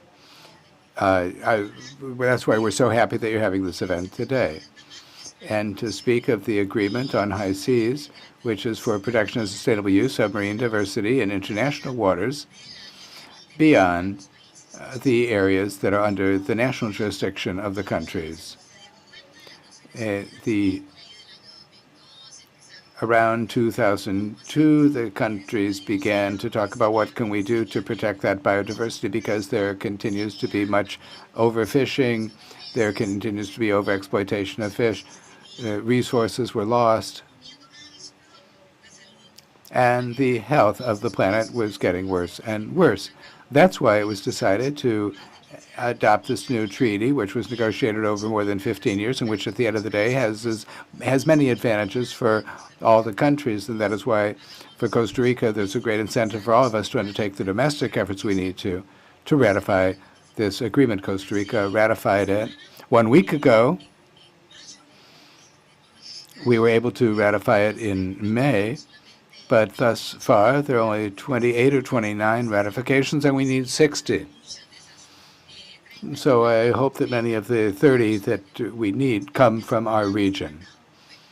Why is this treaty so important? Well, because it establishes standards for adopting protective measures and other tools for marine environmental management to assure the health of the ocean. It also maintains standards for environmental impact studies of any activities to be carried out at the high seas, because the high seas belong to us all. It's not like it was said before that it belongs to no one. No, it belongs to everyone, and therefore it needs to be taken care of.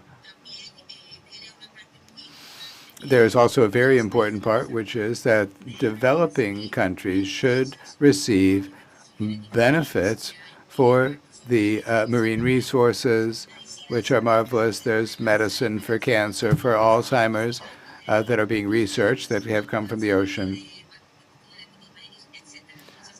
So it's extremely important that we have access to that. And there's also an element of training and technology transfer for developing countries. So it's really important that this treaty come into force. Costa Rica is working very hard, and your other countries as well, I no doubt are, for negotiation to look at certain details to be decided at the first conference of parties, but we can also move forward. We can also prepare, for example, protected marine areas proposals for that first conference of parties once the treaty is up and running. That is why I'd like to ask my colleague Melissa to tell you a little bit about what Costa Rica is doing to prepare for the entry into force of the treaty. Melissa, please. One of the initiatives of Costa Rica for preparing this is the presentation of the mechanism with respect to the areas beyond national jurisdictions. Once the treaty is up and running, we're going to talk about the thermal phenomenon in the Southern Pacific in tropical waters. In order to make this a reality, we need to go forward with discussions that are carried out at the preparatory committee, particularly in the work of the Committee on Scientific and Technical Matters for Costa Rica. This initiative is the basis for ocean governance that would be fundamental, that would happen on a multilateral basis. In this way, we can assure the protection of unique ecosystems for the benefit of present and future generations in the context of the agreement.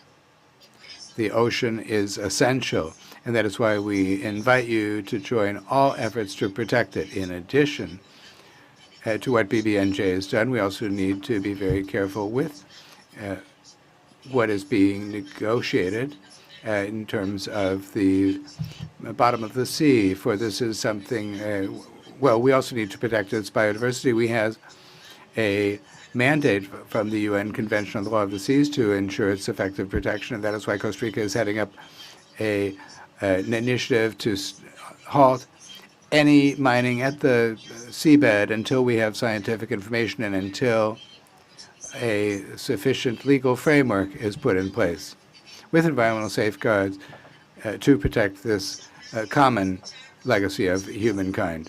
Thank you for listening to us, and thank you for all the actions to protect the great lung of the world, which is the ocean. And may you have an excellent meeting. We thank the delegation of Costa Rica for having provided us with that important testimony. And we'll now begin the discussion among the member states. I'd like to recall that the time limit for each statement is 5 minutes. Now, with your permission, I will first give the floor to the delegations that proposed the special session, offering it first to the delegation of Mexico. Ambassador Baños, you have the floor. Thank you very much. Mexico would like to thank you for convening this special session. It's very important. Also, special thanks to the panelists who have shared their legal and technical framework and perspective, which is very important for this debate. We are delighted with the adoption by consensus of the agreement on the conservation and sustainable use of marine biodiversity beyond national jurisdictions, known as the BBNJ. And we are also congratulating the states that have already signed and ratified that. We recognize the value of this international instrument. It's unprecedented and based on the principle of shared heritage of mankind and the tangible progress of what multilateralism can achieve in the face of contemporary global challenges. We actively work to move forward in our ratification process and ensure effective implementation of that agreement. And we are aware that that involves overcoming major legal, institutional, technical, and scientific challenges as we face them off successfully and fulfill our obligations stemming from the treaty and fully take advantage of its mechanisms. Of Mexico's priorities, we can highlight ensuring that this mechanism for fair, equitable distribution of benefits stemming from the use of marine genetic resources and digital information is effective, and that includes the implementation of identifiers from the BBNG lot, the special fund, and its appropriate coordination with the exchange of information mechanisms. Nationally, we need to establish effective mechanisms to monitor activities related to marine genetic resources outside of national jurisdiction and strengthen interinstitutional cooperation, facilitate contributions to the special fund, provide access to scientific data, and ensure information is updated in the mechanism for information exchange in order to actively take part, as well as ensure we are informed scientifically and legally in the processes for establishing these mechanisms for managing and assessing the environmental impact. Mexico, therefore, must strengthen its legal capacities as well as its scientific institutional capacities and develop our systems for monitoring and infrastructure as well as appropriate surveillance. We also would like to underscore the priority of fulfilling the provisions of the agreement on capacity building and the transfer of marine technology. This is a cross-cutting agreement, and the entire agreement is necessary to support developing countries. The mechanisms laid out in the agreement, including financing mechanisms, must be operational since its entry into force in order to achieve this goal. Mexico believes that the Inter-American system can play an essential role in supporting and strengthening the capacities of developing states. Chair, Mexico reiterates its strong commitment to the swift entry into force and effective implementation of the agreement. Multilateralism, the rule of law, political will, international cooperation are all indispensable tools for a coordinated response to the challenges that we face in our oceans and ensuring their conservation for the generations to come. Thank you, Chair. I now give the floor to the Dominican Republic. Please go ahead. Thank you very much, Chair. My delegation would like to thank the Permanent Mission of Mexico for its leadership, which has been constant and steadfast as we drive issues related to the conservation and governance of our oceans. We recognize and particularly appreciate the initiative in holding this special session in coordination with our own mission. We extend our special thanks to all of the panelists for their valuable contributions. Chair, this special session is one key opportunity to sustaining substantial, meaningful exchange on how to ensure the coordination and cooperation at the regional and international levels when it comes to ocean governance.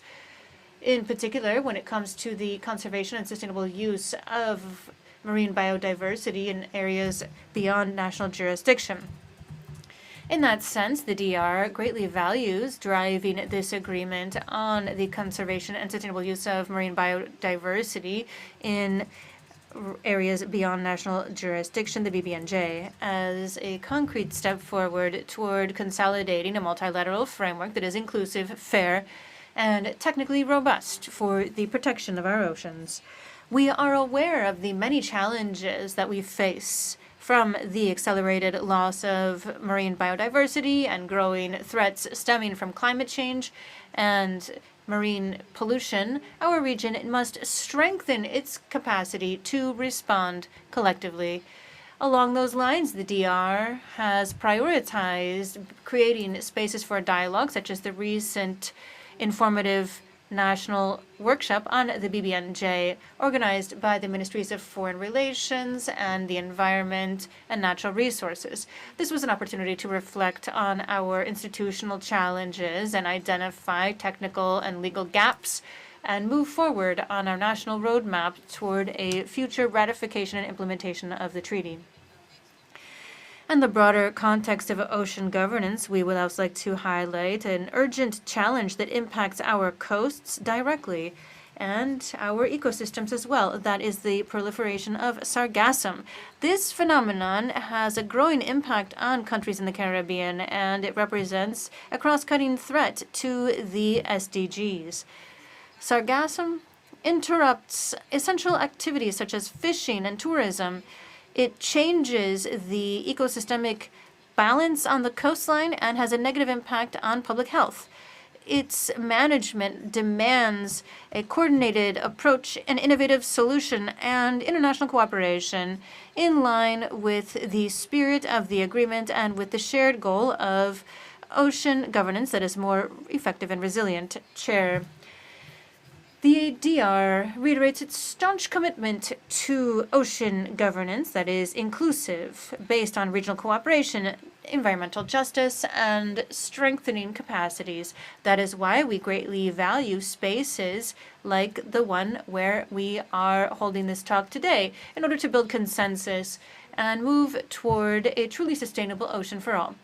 Please allow me to conclude by quoting the Minister of Foreign Relations of the DR, Roberto Alvarez, during the National Informative Workshop that I described earlier, and who stated very clearly the following, I quote, "Only through open dialogue, technical cooperation, and concerted action will we be able to guarantee that future generations will inherit a healthy, resilient, and fair ocean."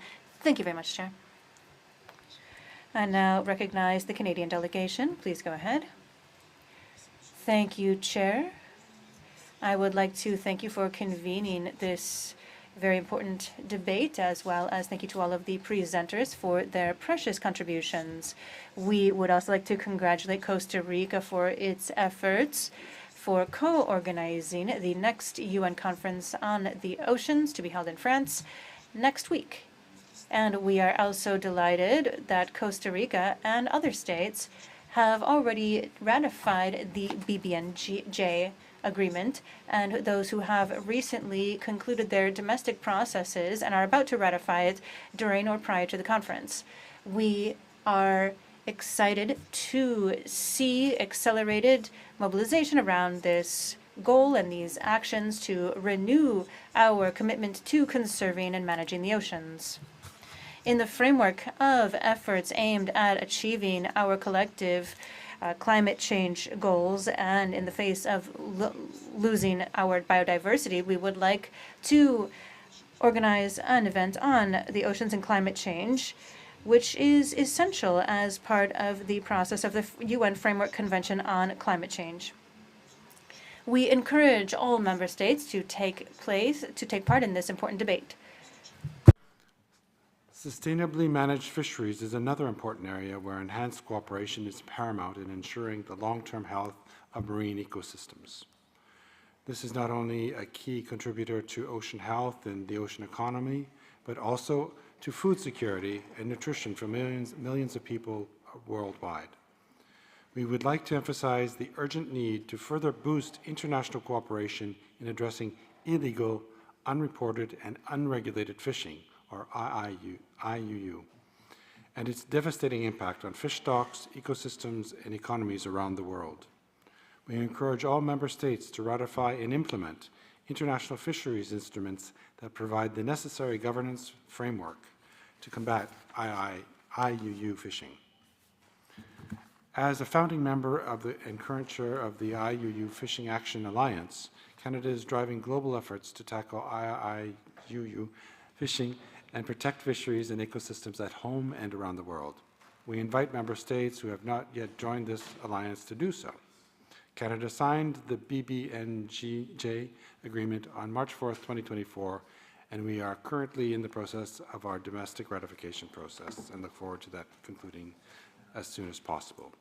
With regard to the operationalization of the agreement, Canada was pleased by the overall constructive tone of the first meeting of the BBNJ Preparatory Commission and the progress made during this meeting. We appreciate the productive and collaboration in New York among our delegations, and we hope to continue this collaboration forward.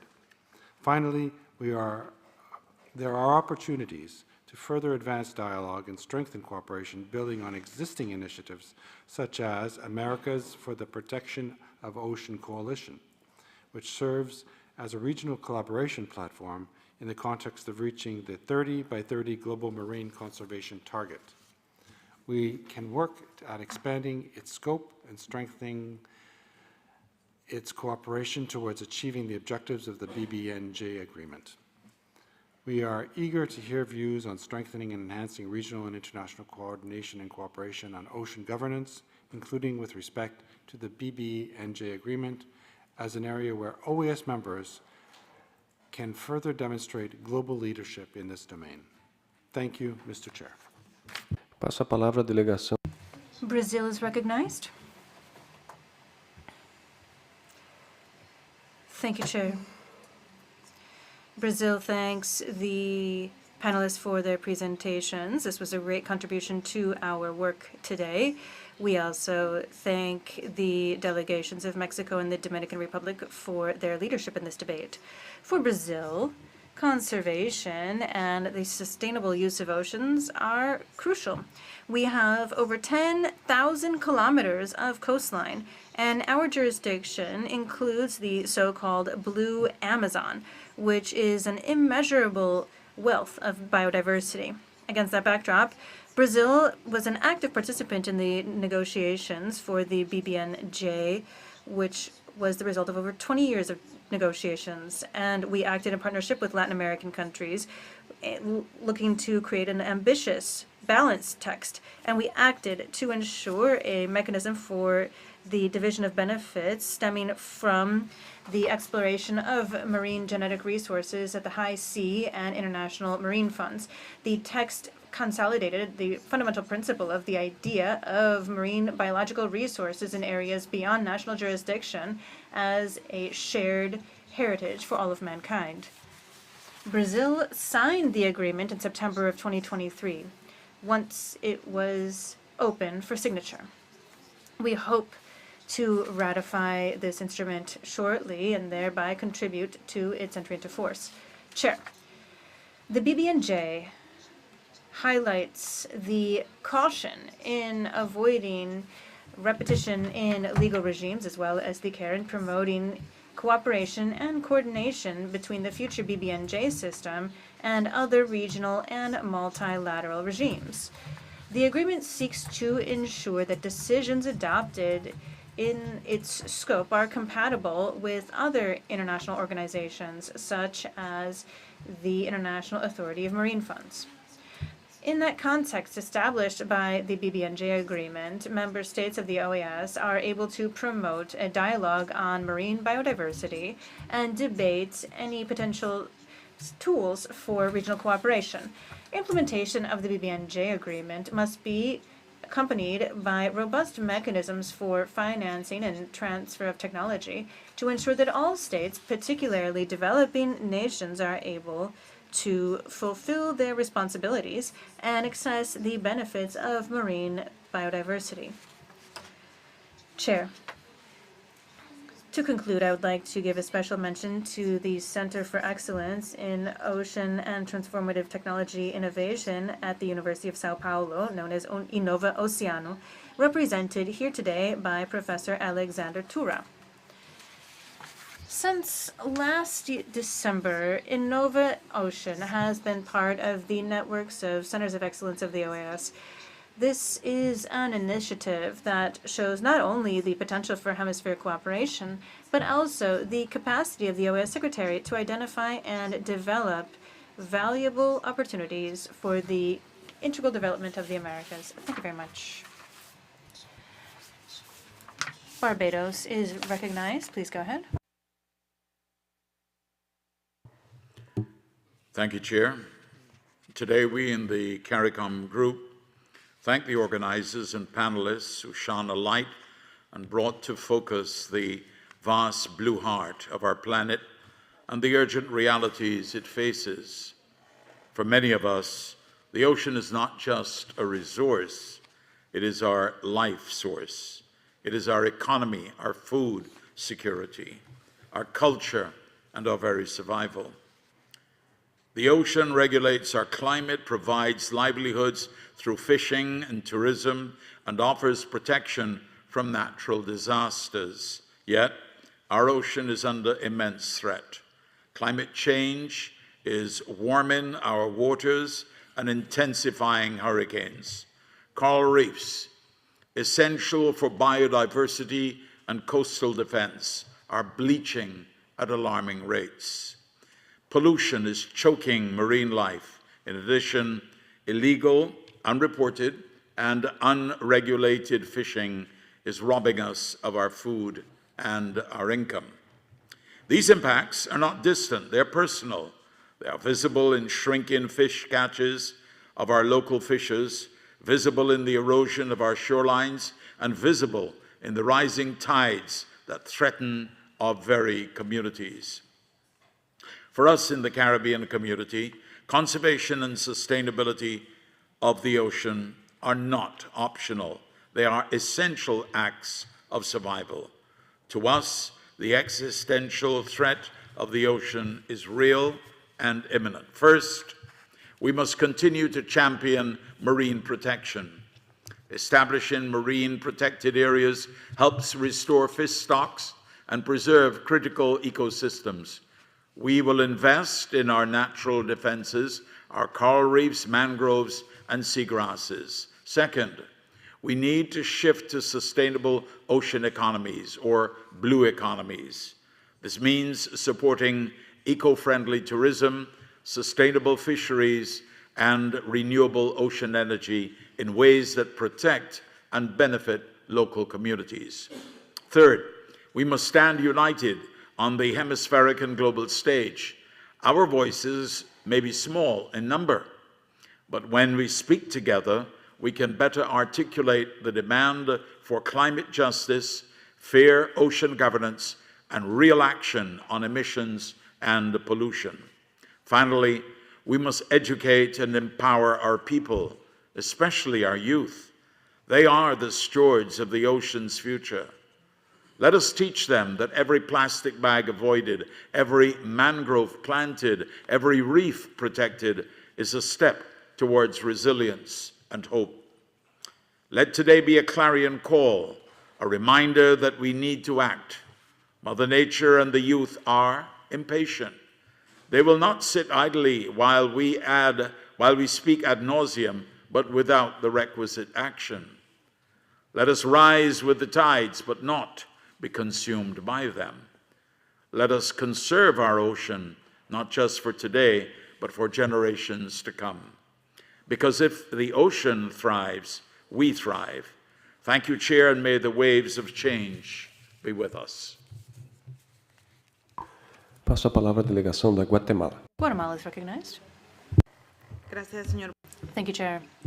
My delegation would like to thank you for convening this special session of the Permanent Council, which is being held during a particularly significant moment for the international community, just a few days before the beginning of the third UN conference on the oceans, UNC3, to be held next week in Nice, France. For Guatemala, this dialogue space is a valuable opportunity to reiterate our collective commitment to conserving and the sustainable use of oceans. And we recognize the crucial importance of marine biodiversity for ecological balance, food security, mitigating climate change, and the well-being of current and future generations. Thank you to the panelists for their presentations. This is a great contribution to enriching our collective debate and coordinating our regional activities along these priority lines.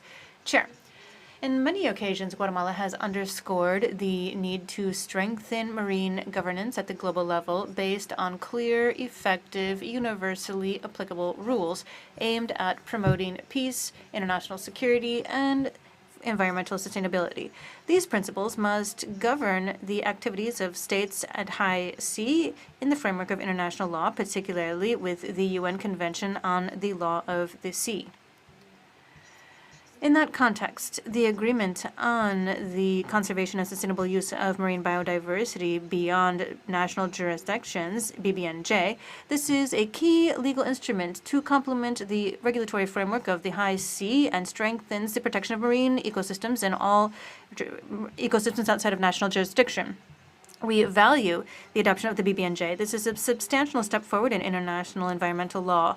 This is an instrument that establishes standards for regulating activities related to biological resources at high sea and international law of the sea, and it's an opportunity for us to ensure global marine policies in line with international standards, promote the sustainability of marine and coastal resources, and strengthen international cooperation. In line with these objectives, Guatemala has initiated technical, legal, and interinstitutional processes aimed at our ratification of the agreement.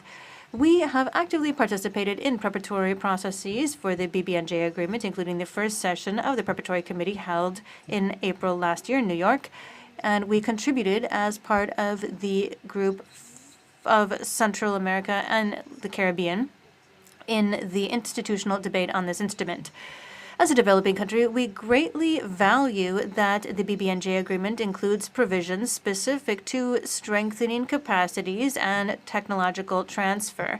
This is indispensable to ensuring fair, equitable implementation based on available science. We can play a crucial role in national capacities, particularly in countries with limited coastline or reduced technical capacities, such as in the Central American Isthmus.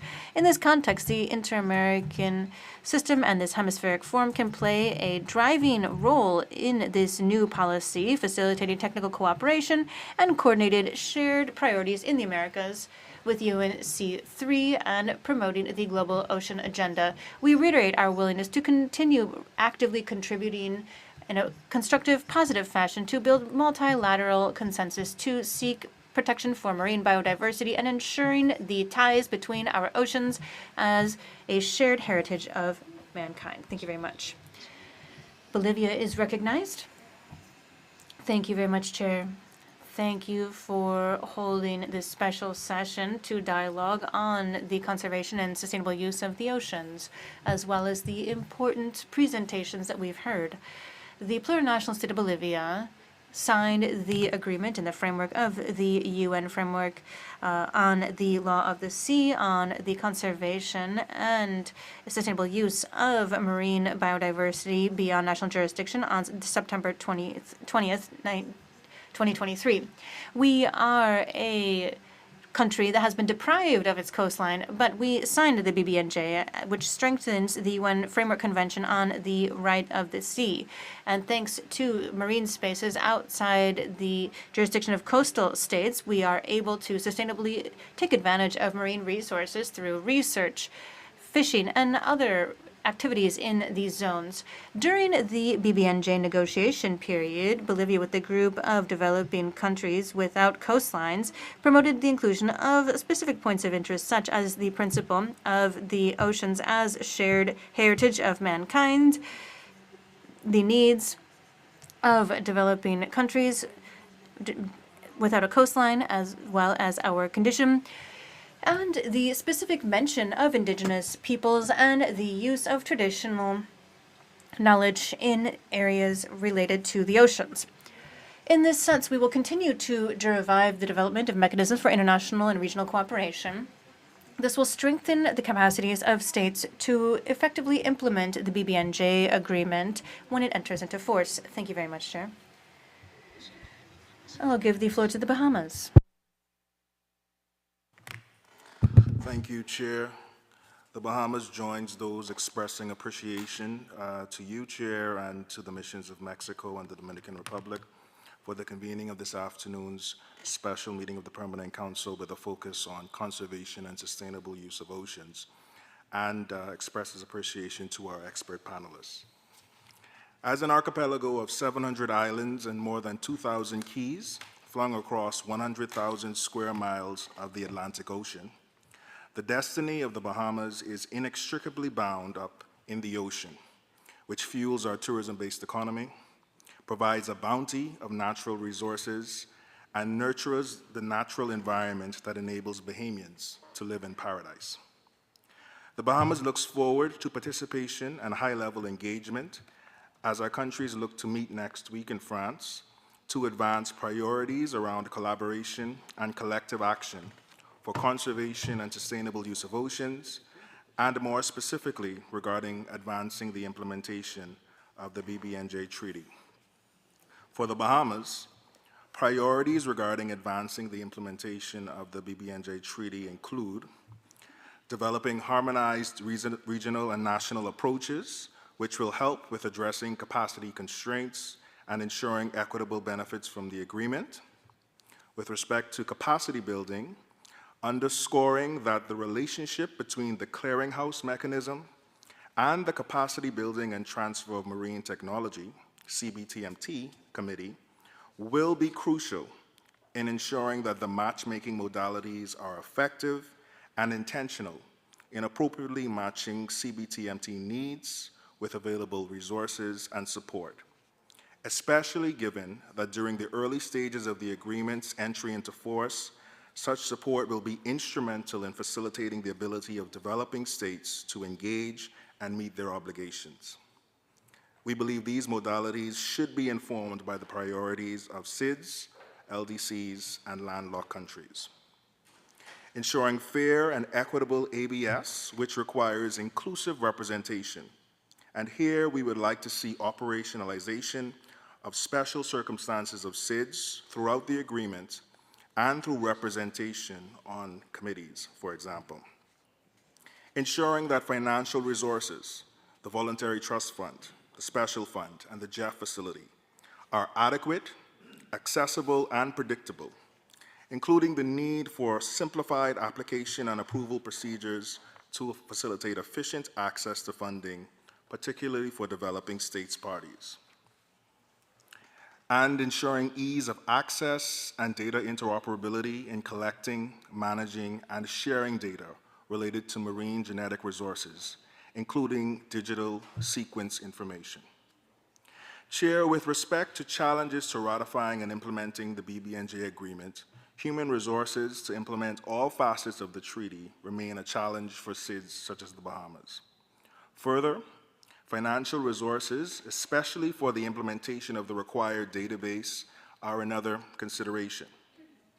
Again, the Bahamas reiterates that unlocking financing continues to be a challenge. For example, many SIDS, including the Bahamas, have yet to access the $34 million that has been allocated by the Global Environment Facility, the GEF, to support BBNJ ratification and early implementation efforts. The Bahamas reiterates its call for more accessible, affordable, and adequately scaled development and climate financing dedicated to conservation and sustainable use of oceans. As chair of the Inter-American Committee on Sustainable Development, the Bahamas is pleased to highlight the ongoing and planned efforts being led by SETI and the Department of Sustainable Development regarding integrated water resource management, including providing technical assistance regarding adaptation, climate resilient, and effective water management to member states, supporting member state efforts towards increased access to safe drinking water and improved sanitation facilities, supporting member states with the conducting of water assessments that integrate and account for climate change variables, promotion of bilateral and multilateral cooperation for integrated water resource management in basins, and supporting member states with formulation of national policies around sustainable use of oceans. Beyond the existing OAS work plans for sustainable development, the Bahamas is also of the view that the OAS and the wider inter-American system can further support BBNJ treaty implementation through fostering regional collaboration on issues related to marine biodiversity conservation and sustainable use of ABNJ. That is, integrating the BBNJ agreement with existing regional agreements and frameworks, such as regional fisheries management organizations, facilitating information sharing and engagement with the subsidiary bodies. Passo a palavra à delegação. I now give the floor to the delegate from Argentina. Gracias, Presidente. Thank you, Chair. My delegation is pleased to participate in this special session of the Permanent Council dedicated to conservation and sustainable use of oceans. And we also are grateful to the panelists who've been invited for their respective presentations, of which we've taken due note.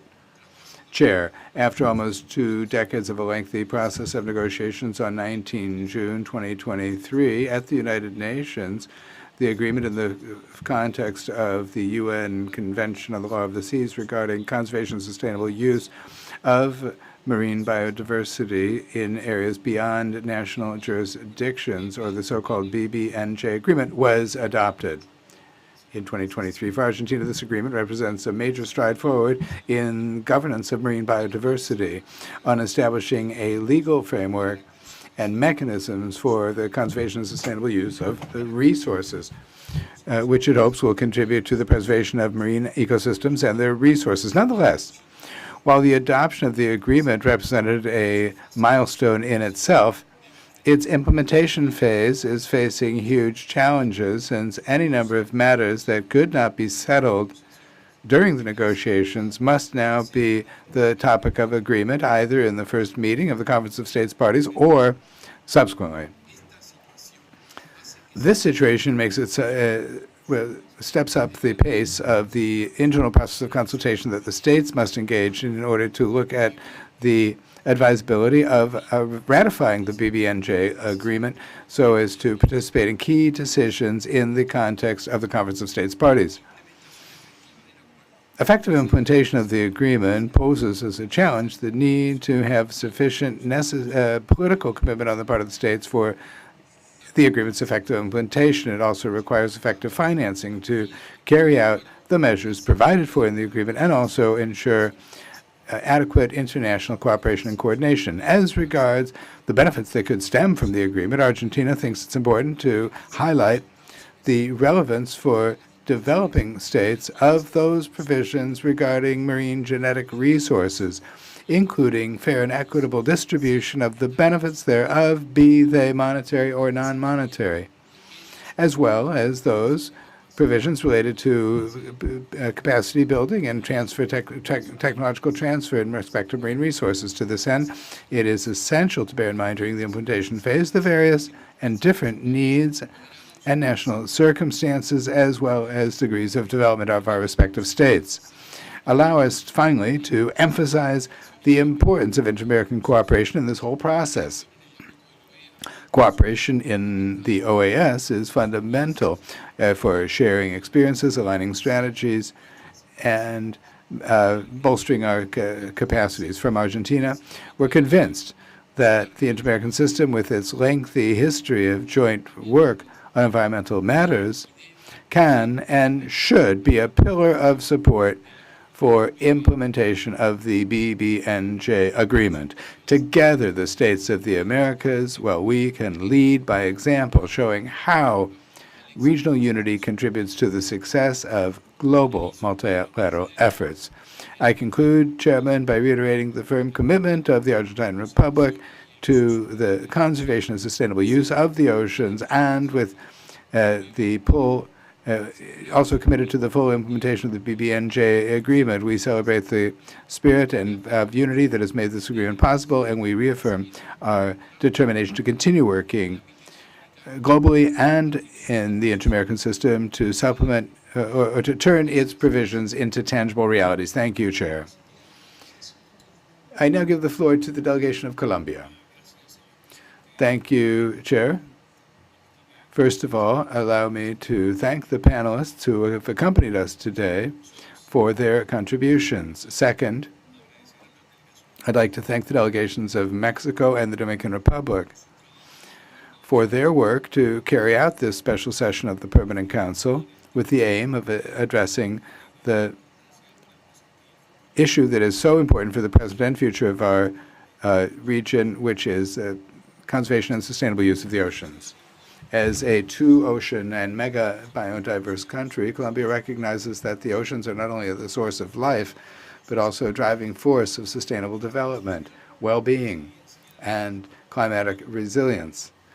Because of this, we reaffirm our commitment to the objective of Sustainable Development Goal 14, and we celebrate the adoption of the Agreement on Marine Biodiversity in Areas Beyond National Jurisdiction, known as the BBNJ agreement.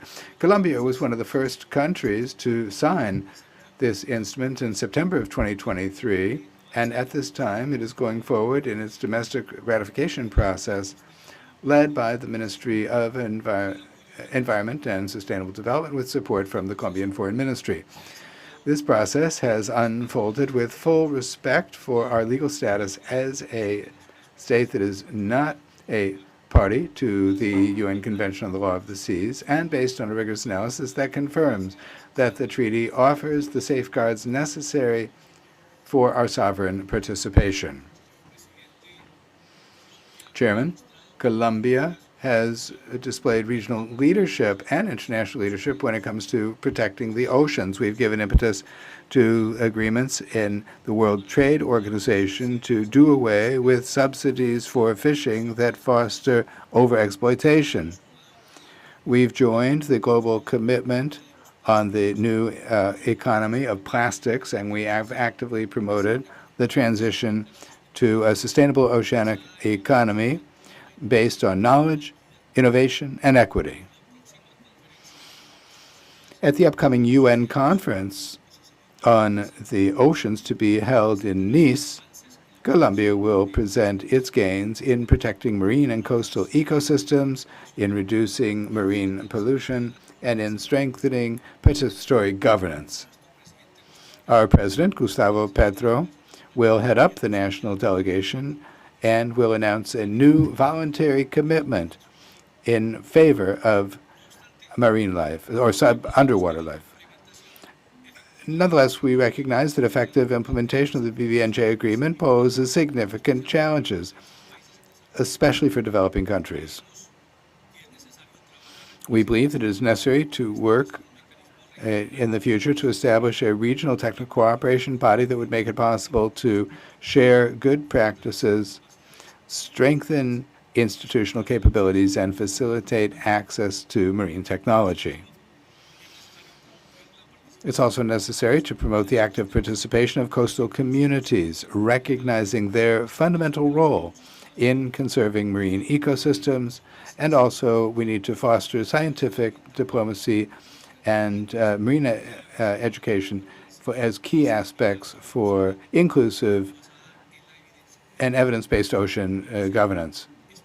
The ocean is a common heritage of humankind, and its protection cannot wait. Colombia reiterates its willingness to work in a coordinated fashion with the OAS member states to make of the BBNJ agreement an effective, fair, and transformative tool. Thank you very much. I now give the floor to the delegation of Peru. Ambassador?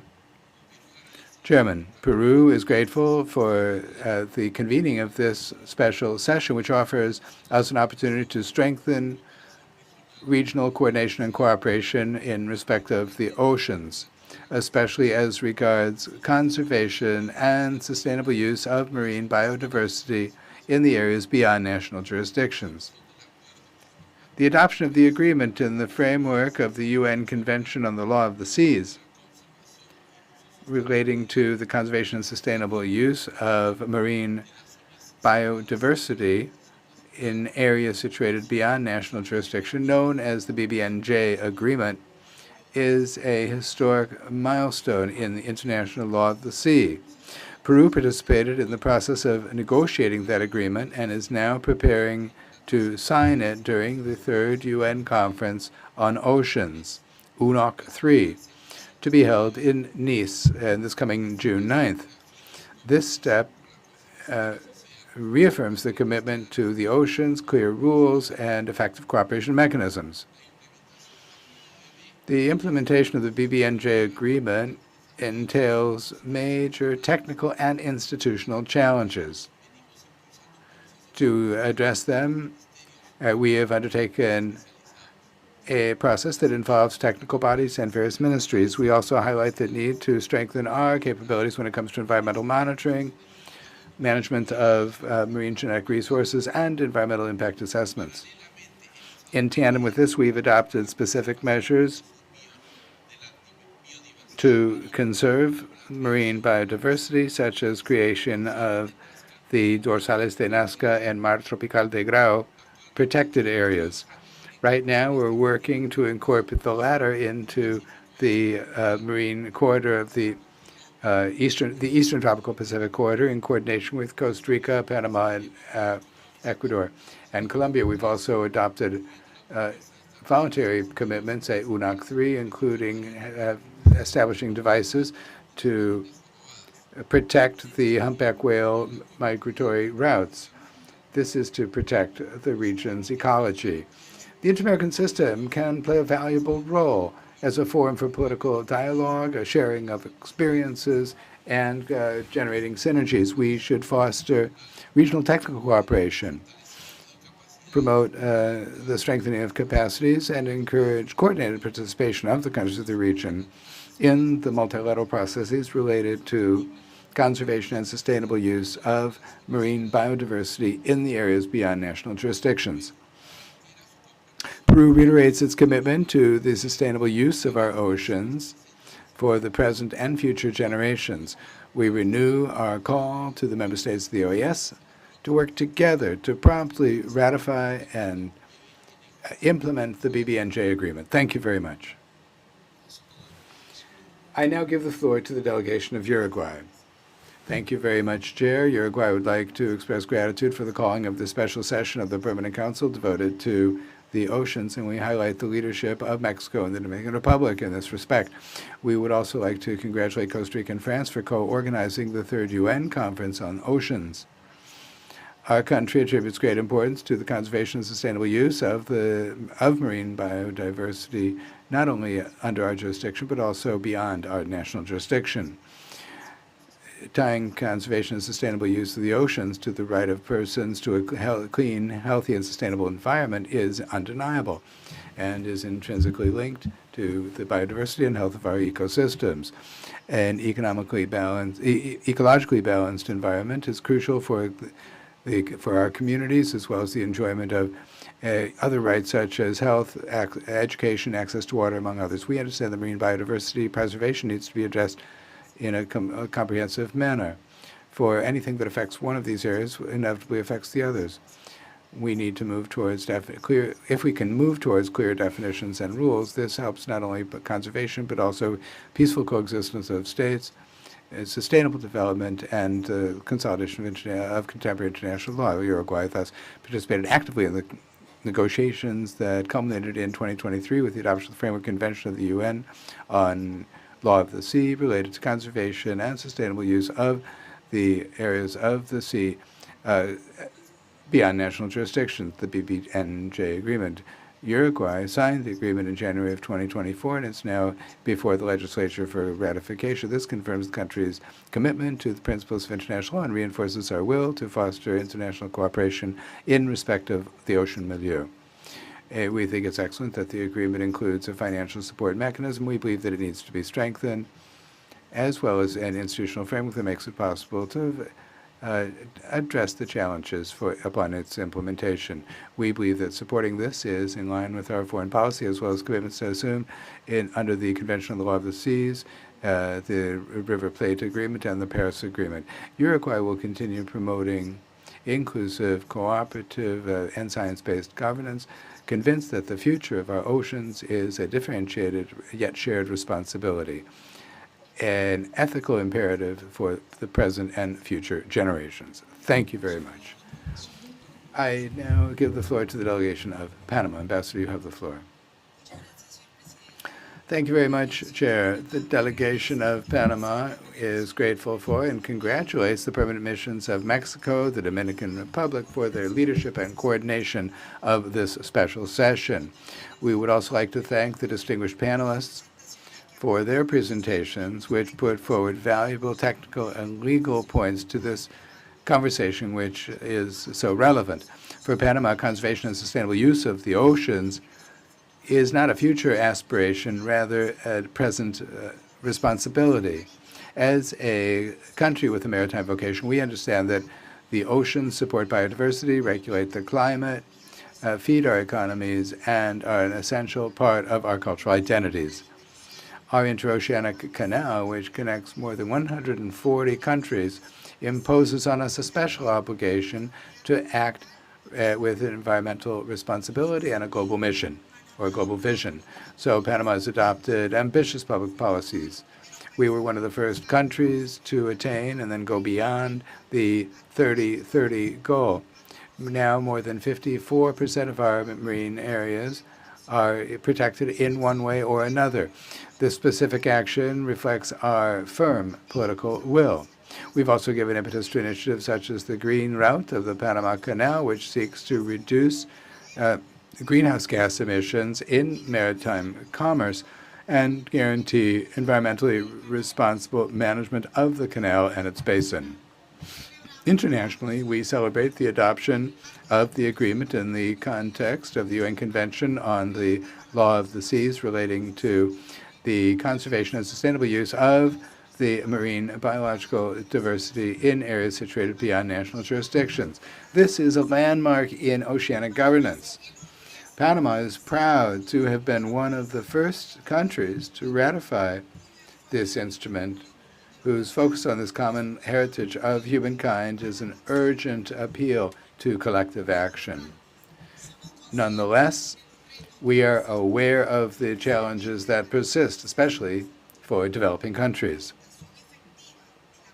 The effective implementation of the agreement requires institutional, technical, and legal capabilities that must be strengthened. For this reason, we welcome this session as a forum for sharing experiences and good practices. Among our priorities, we highlight first the need for open access to scientific information on the marine environment. Second, the creation of capabilities for environmental impact assessments. Third, strengthening regional cooperation to make the most of mechanisms for financing and technological transfer provided for in the treaty. Based on our experience, we underscore the success of the BBNJ agreement. Well, its success will depend on a truly inclusive approach that ensures that all states, no matter their level of development, can participate on an equal footing in multilateral processes. As regards the Inter-American system, we're of the view that the OAS can play a key role as a platform for reinforcing governance in areas beyond the national jurisdiction. This may translate into the promotion of common standards, strengthening capacities, and articulation of regional positions that would enable us to have an impact with greater weight in global fora. Panama reiterates its commitment to ocean governance based on equity, science, and solidarity. In line with the principle of common heritage of humankind that undergirds the treaty, we can guarantee that our oceans continue to be a source of life and sustenance for our peoples. Thank you very much. I now give the floor to the delegation of Paraguay. Thank you, Chair. The delegation of Paraguay would like to thank the delegations of Mexico and the Dominican Republic for drawing up the concept note for the special session held pursuant to a mandate of the General Assembly established in the resolution on international law approved in June 2024 in Asunción. We're also grateful to the panelists for their interesting presentations, of which we've taken due note. No doubt the adoption on 19 June 2023 of the Agreement on the Conservation and Sustainable Use of Marine Biodiversity of Areas Situated Beyond National Jurisdictions has been historic. This emblematic agreement, which is the result of intense and lengthy negotiations, shows the importance of multilateralism in order to go forward in consolidating international law and attaining global aims, global goals, such as preserving the marine environment, fighting climate change, and ensuring sustainable use of marine resources for the benefit of all of humankind. We emphasize that the BBNJ agreement is of great importance for developing countries with no coastline, such as Paraguay.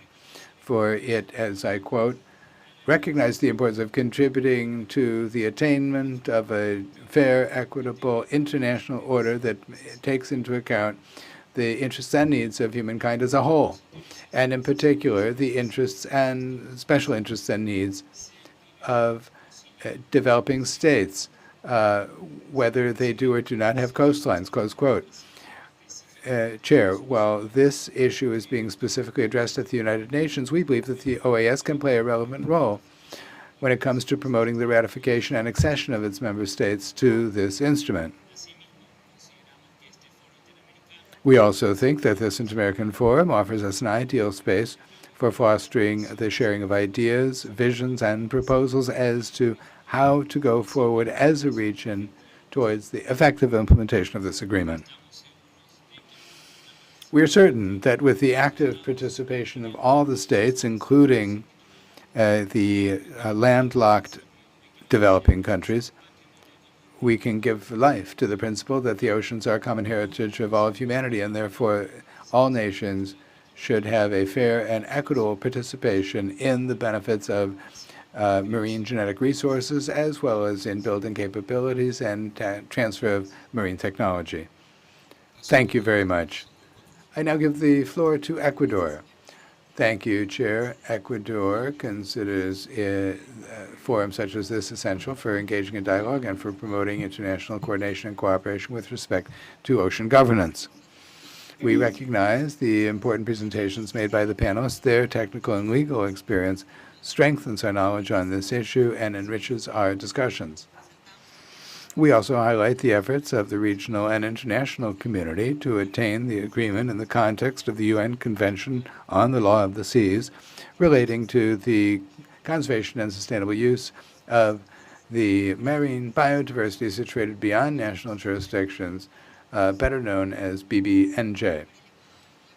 For Ecuador, the conservation and sustainable use of marine biodiversity beyond the national jurisdiction is a crucial issue of the utmost importance, considering the Galapagos Marine Reserve, which covers 143,000 square kilometers, and it's among the 10 largest in the world. In this regard, I'd like to highlight two aspects that reflect Ecuador's commitment in respect of the oceans. First, Ecuador has been developing, in terms of sustainable financing, debt for conservation swaps, which have not only made it possible to set up funds for conservation programs dedicated to our marine reserves, but they've also helped deal with significant amounts of our national debt. Ecuador aspires to continue working on these innovative and successful financial operations. In addition, the work done in the context of the Intergovernmental Committee of Negotiation of the United Nations for drawing up a legally binding instrument on pollution due to plastics, especially in the marine environment, for the benefit of human health and the environment, and to preserve sensitive, unique ecosystems such as the Galapagos. To conclude, Chair, we think it's important to have an appeal by those of us who are part of this forum and by the international community so that the treaties noted above can be a way or a means to tackle the global challenges faced by our planet.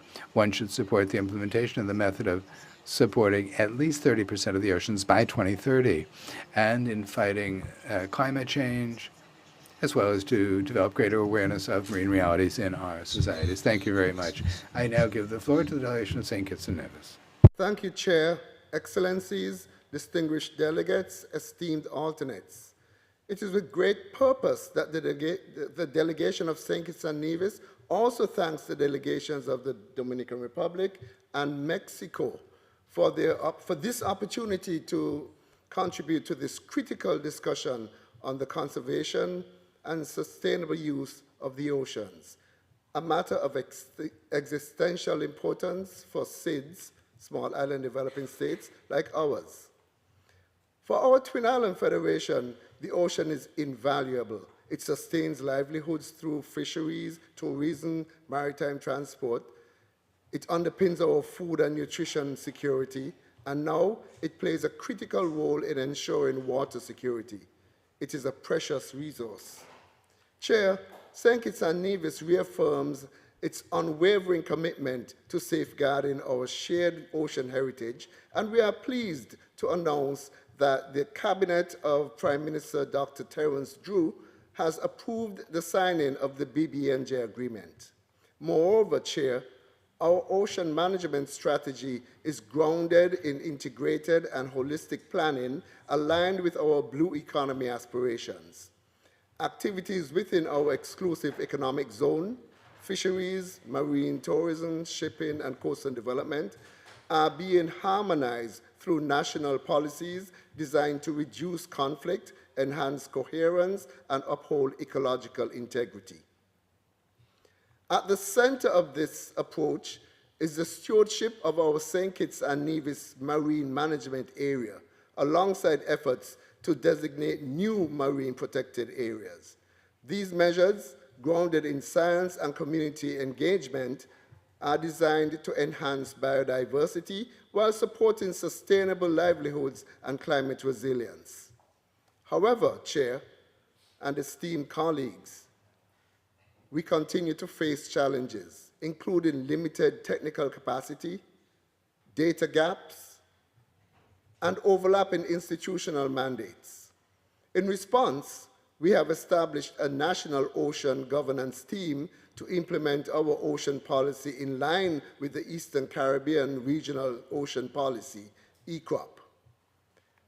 To advance the 30 by 30 target, we have launched a cross-sectoral 30 by 30 coordination team to integrate biodiversity into the marine spatial planning and monitoring process.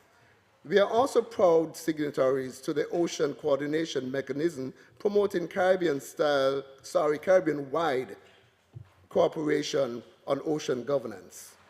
Chair, we remain actively engaged in regional and global ocean diplomacy as we send delegations led by our Minister of Sustainable Development, Environment and Climate Action, Dr. the Honorable Joel Clark, to participate in events such as the 10th Our Ocean Conference in Korea and the 2025 United Nations Ocean Conference, UNOC 3 in France. We see a key role for the OAS in supporting SIDS through various mechanisms, and above all, we urge continued efforts to center the voices of the SIDS in global decision-making. Chair, St. Kitts and Nevis stands resolute in our commitment to the BBNJ for our people and for our planet. May it please you. Passo a palavra à delegação. Honduras is recognized. Muchas gracias, señor. Thank you, Chair. The Permanent Mission of Honduras is grateful for your convening this very important special session dedicated to the conservation and sustainable use of the oceans, and we also express our recognition for the valuable presentations made during today's meeting. They enrich our collective dialogue and reiterate the urgence of strengthening ocean governance at the hemispheric and global levels. Honduras, as a coastal state with a high dependence on marine resources for the well-being of our communities, reiterates its strong commitment to protecting the oceans and their sustainable use. In this sense, the Honduran government signed on September 21st, 2023, during the 78th General Assembly of the United Nations, the BBNJ agreement.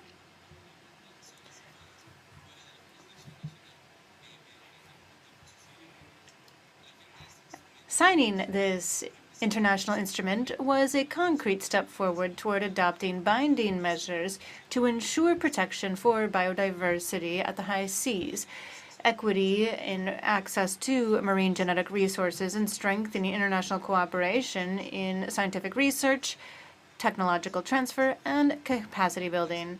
In that sense, Honduras believes that this is a key moment for renewing our political commitment as states with regard to ocean conservation and the importance of this treaty. Similarly, we reiterate that this is not only an environmental priority, it is also an imperative for sustainable development, food security, social justice, and human rights.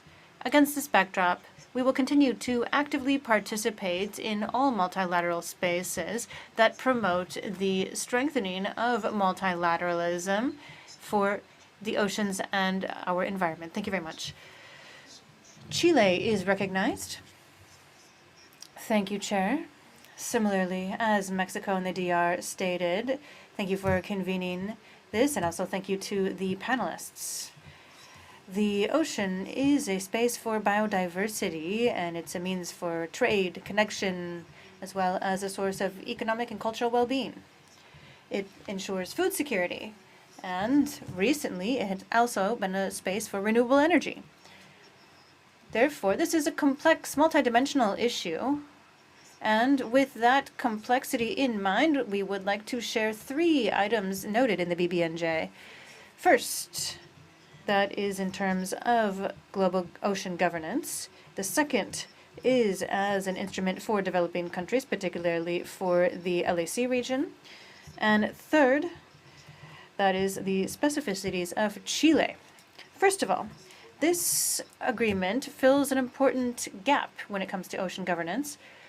It recognizes that protecting life at high seas means protecting life for half of the planet, at least. And in times of serious biodiversity crises, protection for the world and for ecosystemic services are vital. Therefore, Chair, the achievement of multilateralism has arrived at a time when the biodiversity of marine funds and water beyond our exclusive economic zones is vital. The sustainable use of this biodiversity can be an important source of wealth, and we might find products that cure diseases or benefit all of mankind.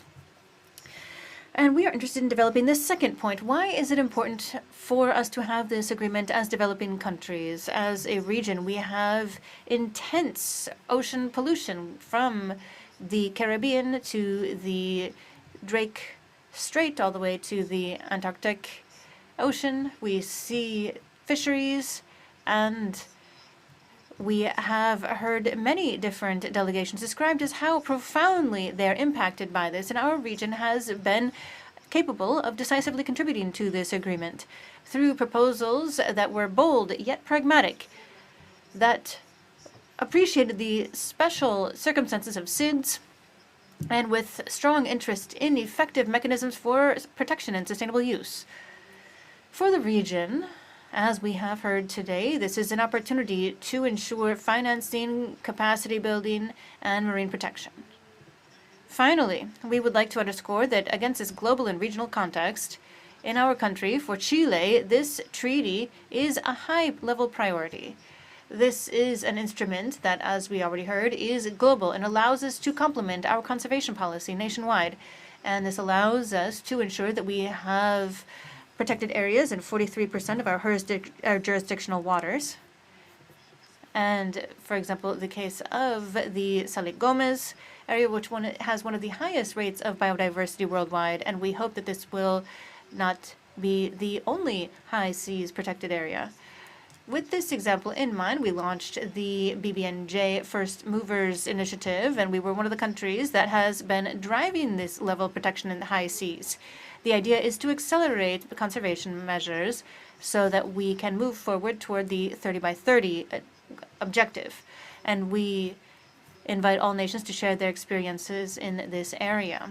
To conclude, Chair, as you know, and as we stated at the prior session, we have offered the city of Valparaiso as a host of a BBNJ conference, and this is a proposal for our entire country with cross-cutting support for the policies as well as civil society, and we hope to have support of member states of the OAS with the aim of ensuring that the important decisions are debated in our hemisphere, in the global south, with a view toward inclusion and transparency.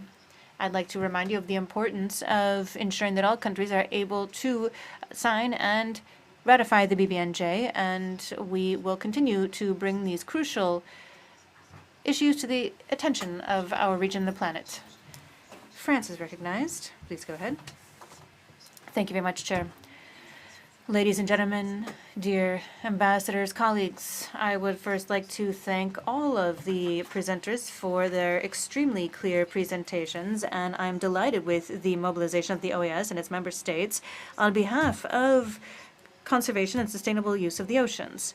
We face an ecological emergency. The quality of the ocean as an environment, as a source of biodiversity, as the capacity to absorb carbon is degrading.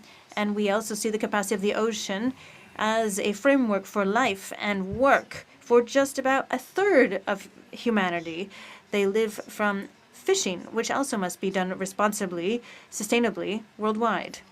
France, as you know, has worked with Costa Rica as co-chairs of the UNC3 from June 3rd through 9th in Nice, and the objective of this UN conference is the Nice Agreement for the oceans, just like the Paris Agreement 10 years ago was for the climate.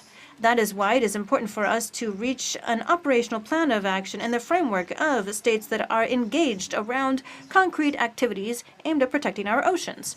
In Nice, we will have 10 plenaries and 10 roundtables organized by the United Nations.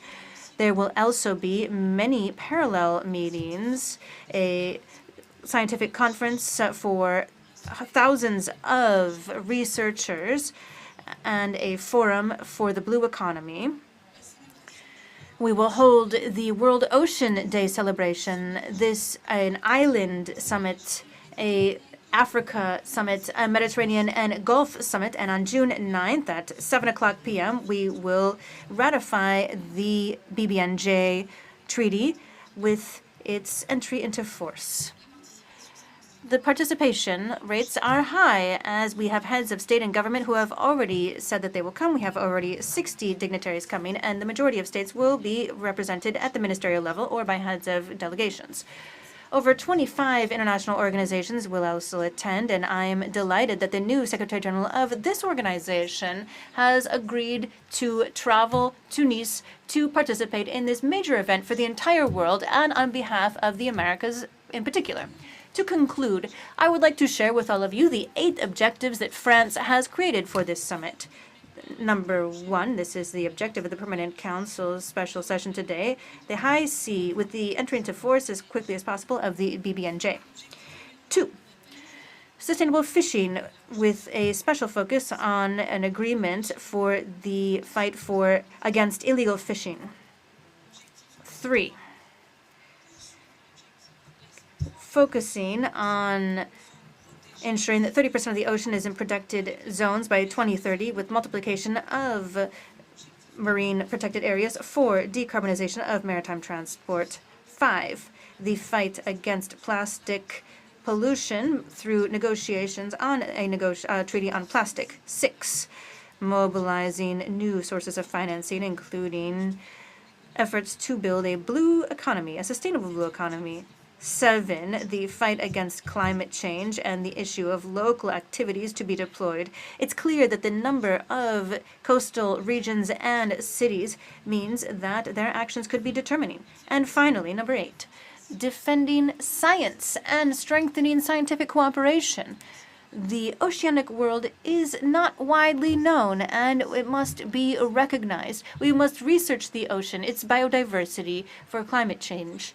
This is how France has been actively preparing to host this event. It promises to be a success. We have no other choice than to live up to this standard. We hope to see you in Nice, represented by your highest level authorities, and to see your engagement, notably over the BBNJ and protected marine zones. Thank you very much. I don't see any further requests for the floor, and so I would like to reiterate our thanks to all of the delegations and to the guests who have shared their contributions. Also, thank you to the Secretariat and interpreters who have been with us all day. With that, we will conclude the order of business and fulfill the mandate established in Resolution 3030 of the General Assembly. The presentations and interventions today will be recorded in the corresponding minutes for today's session. Thank you very much to all for your participation. The session is hereby adjourned.